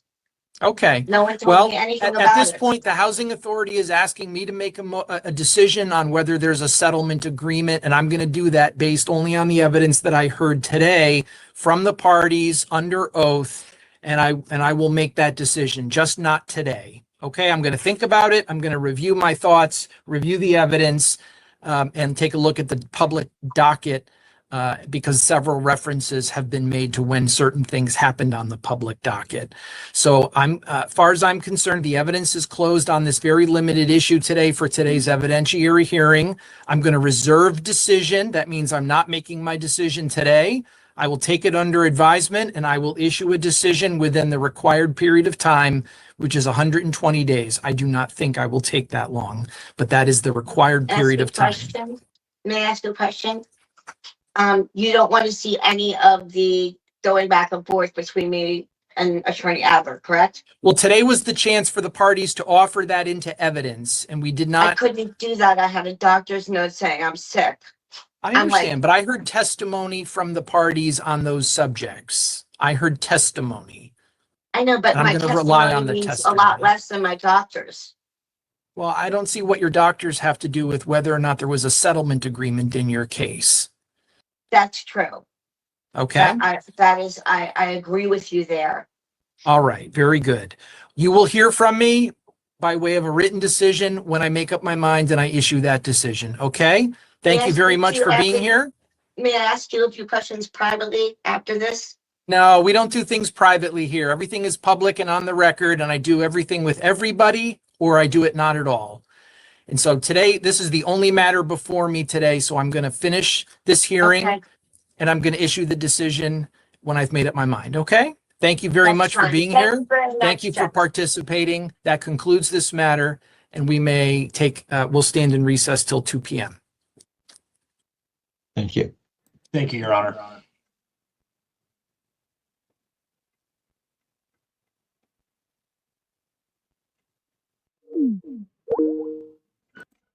It's okay. She needed a bathroom break anyways, guys.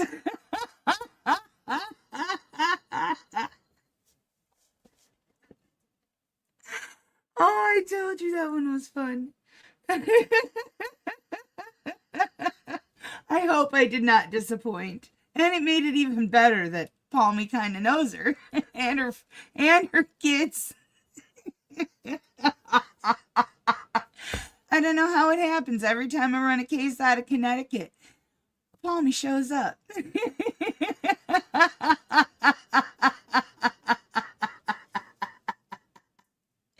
He knew. He knew.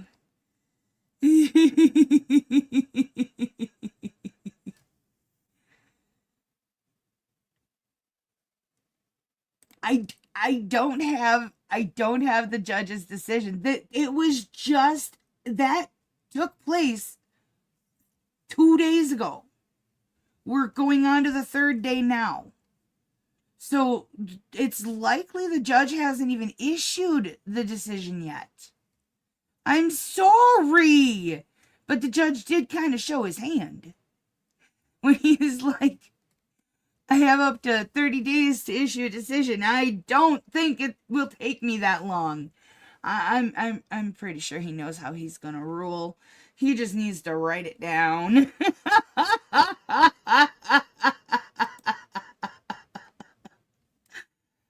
Oh my gosh.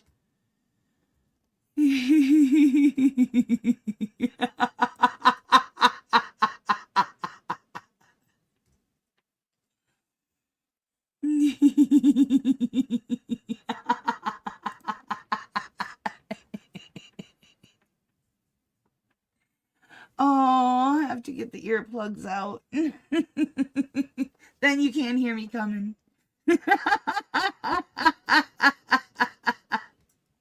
Oh, 120 days. I'm sorry. I knew he said a number. But he did not. He knew. He knew he was not taking that long. How many, who wants to bet? Who wants to guess? How many times will she call the court and ask to speak to the judge to ask him what his ruling is? I have a feeling it's going to happen. It's going to happen at least once. I bet she's going to continuously call and ask if the judge has issued his ruling yet. She's going to ask to speak with the judge. She won't let the administrative assistant, the court reporter, nobody else. They are not high enough for her to speak with them.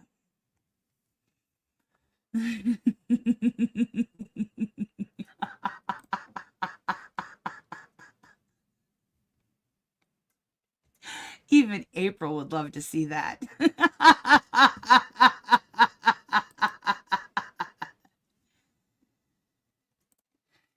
No, he could have issued it and then had the lawyers pass it down. They haven't been broadcasting them lately at all. They all just TIC. I don't know what TIC means. Them. And then you have to look at that actual file.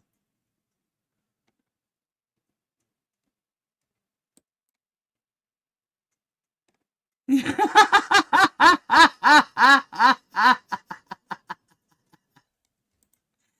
what I'm thinking. And you know darn. Okay, so here's the thing. Judges really love and respect and appreciate their staff. If you are nasty to the judge's staff, life will go very poorly for you the next time you're in front of that judge or before that decision is made. I'm not kidding you. I have seen judges lash out at defendants for being rude to the court staff. They don't tolerate it. The judges can't do their job without the help of the court staff. And they are truly appreciative of those that help them. Take in consideration. Thank you. I've never heard it said that way, so I really appreciate that.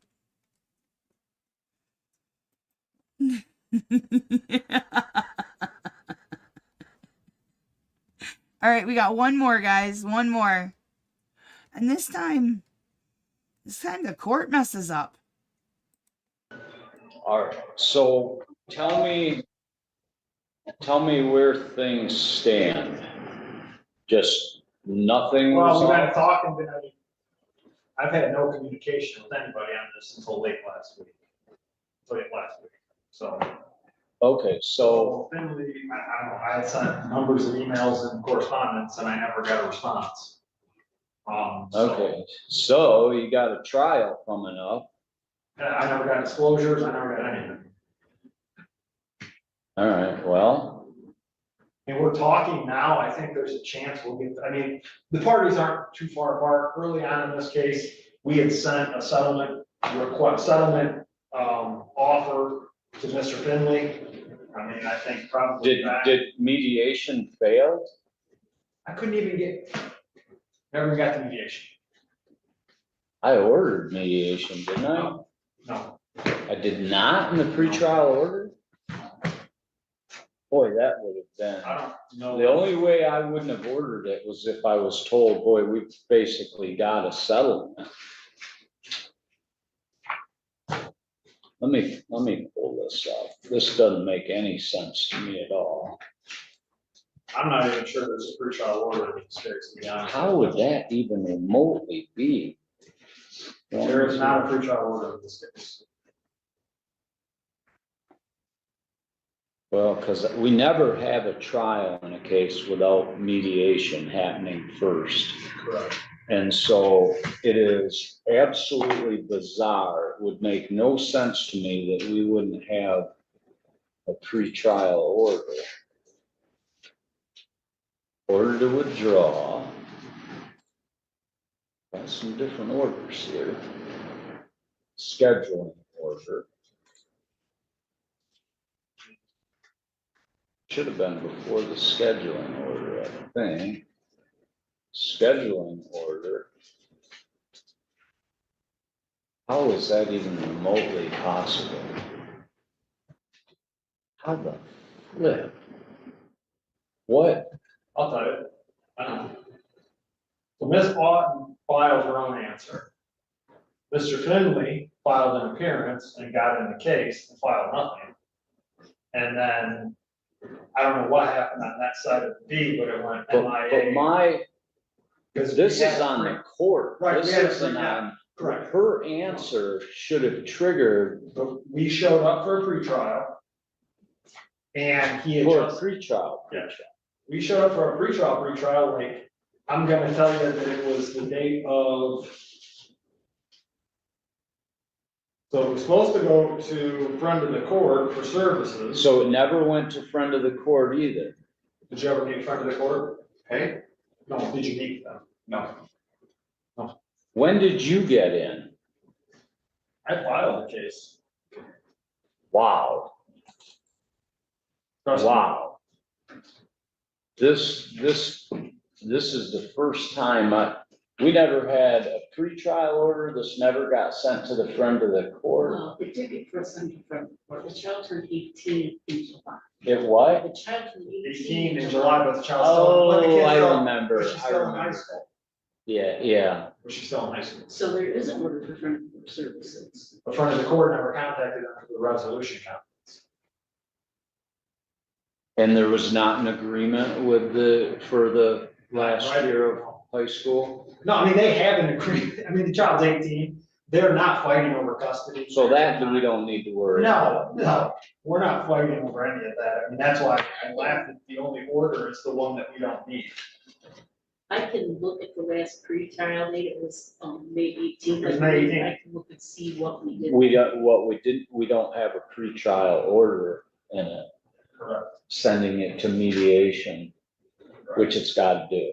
I mean, it's will always do it. So you can work it out on your own. I'm assuming pro per, you'd rather use What I was gonna Matt ask, Bell. if the court sent out a scheduling order, I was gonna email Ms. Auden a proposed settlement after we talked today. I talked to him, I think the parties are fairly close. Well, I'll send a pretrial order showing you've got your issues settled on the child. Yep. Right? Those Yep. are all settled. I'll just mark those as all settled. And I'll just leave the property issues as all contested. Even though you know, just to leave it open for you to resolve anything, I'm gonna order mediation, which will never take place if you guys settle it. And then, but I'll take responsibility. It's my fault if it didn't get set for, normally what happens if you set these for mediation, they settle. They either settle at the mediation or it gets everybody to the table and they talk. So it sounds like you're probably not even gonna need the mediation.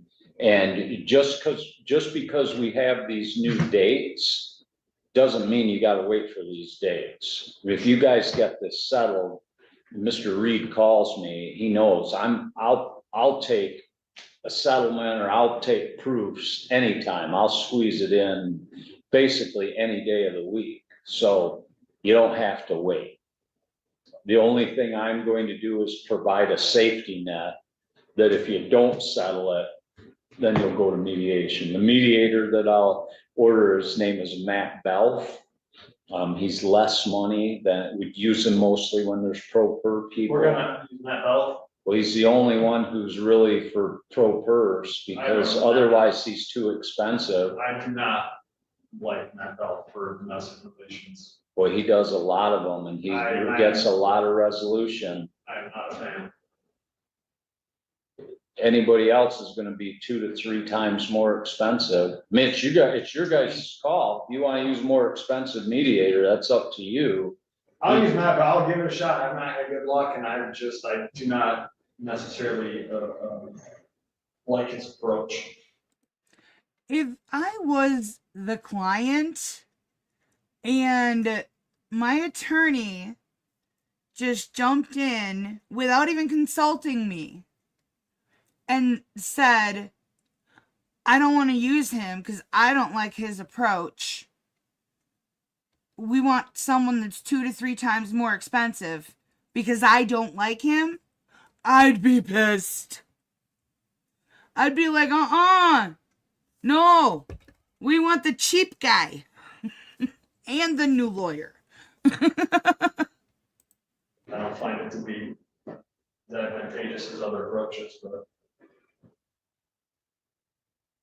Well, Joe, whoever you, I mean, I don't care. I look at it like it's your case. If you want to use somebody different, you just need to understand that where he ends up getting involved is typically the unrepresented people, because he's much less expensive.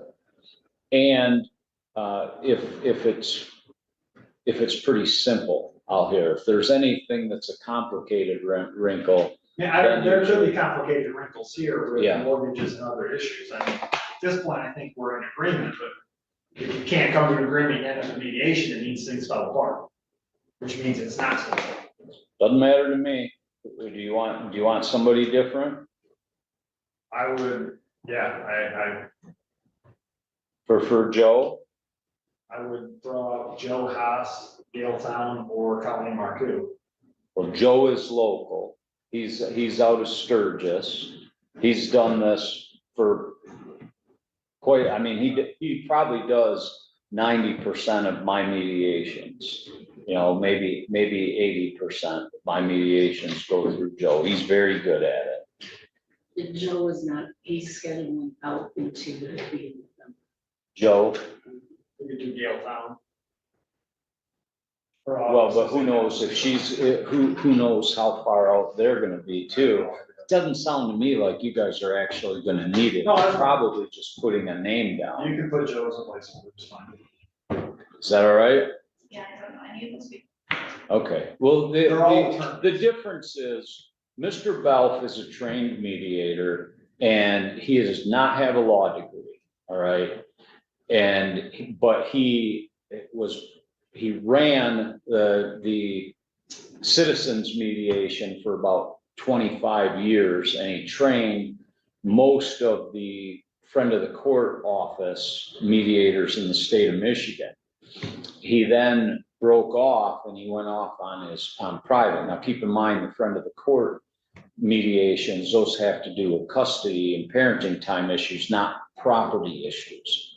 And a lot of times, as I said, if you get anything complicated, the attorneys typically like to have someone who speaks the same language.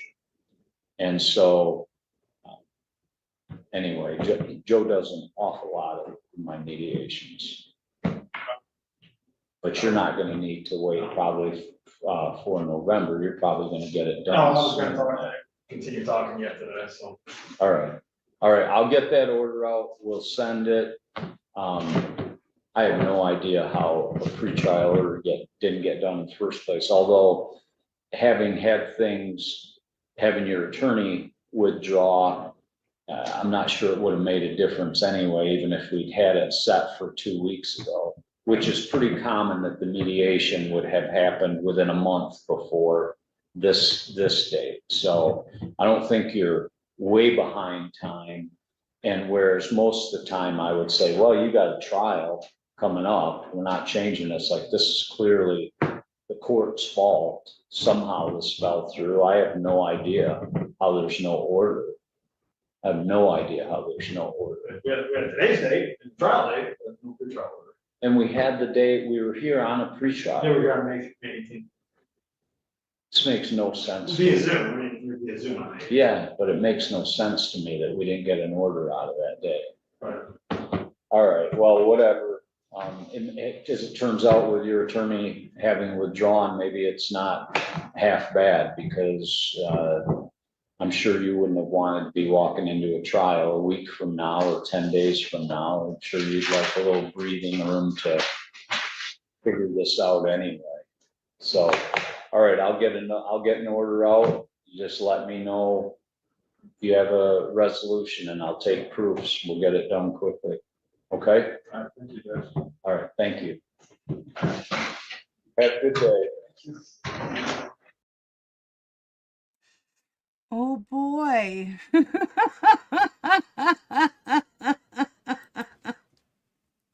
All that, and the judge is just like, I'm sorry we messed up. Didn't mean it. But hey, bonus, you get a little more time before trial. Is that good for you? Oh man, you guys, 3.5 hours. My light went dim again. I'm telling you, this is my timer right here. When the light goes dim, that should be my cue. Hey, April, go to bed, dummy. But I can't. I knew I was putting on an extra long show tonight, since I wasn't on last night. I don't know for 100% certainty if I will be able to make it tomorrow night. Tonight. It's almost 2 a.m. I have marching orders from the daughter, so I'm sorry. But I will try. I will try. That's why I wanted to give you guys all the good stuff that I had. Oh, Ava was here. She was. She came and got her treats before the cats.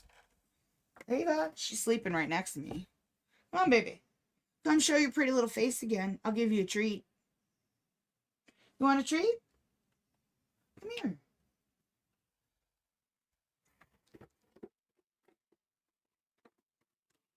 She's so sleepy.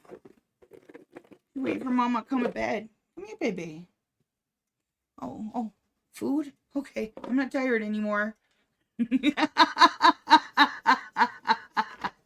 Yes, Saturday, Discord, 3 p.m. Central. Don't forget the movie that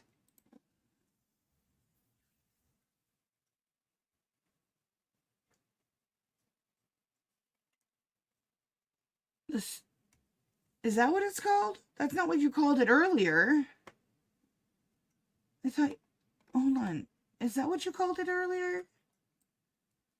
I know I didn't say that. I didn't say that. Hold on, I'm not looking at this. I'm not looking at the comments at the moment. I didn't say that though. I read what you wrote. Hold on. Dang it, we talk a lot. Dang it, it won't let me go up any further. Oh, man. Oh, I guess I can't. Oh, found another way. Oh, I missed Lucy. I'm so sorry, Lucy. Hold on, I just saw. Hello, Lucy, honey. I'm so sorry I missed you.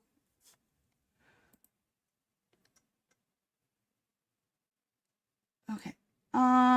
Yeah, so I guess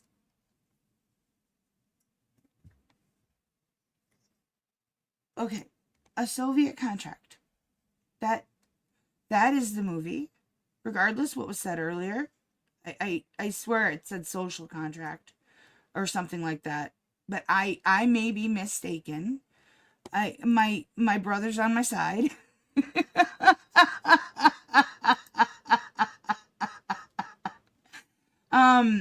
3 p.m. Discord. Sir Philip's son actually did the music for the movie, so that's gonna be cool. Oh, social con. I got jerried twice in one comment.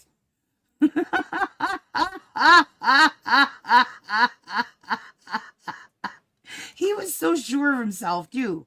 Yes. It was the same. It was the same. Nope, never mind. It wasn't.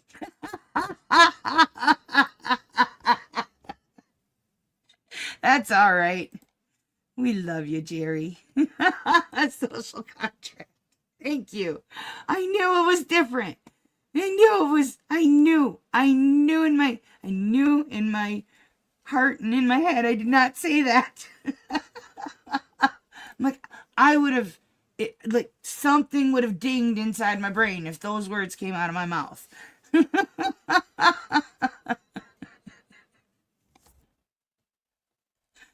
All right, guys, I need to go get some sleep. I really do. I love you all so much. And thank you. Thank you for being here and making me laugh my hind end off at that crazy lady. You guys are the absolute best. Be safe, be well, sleep sweet, and much love.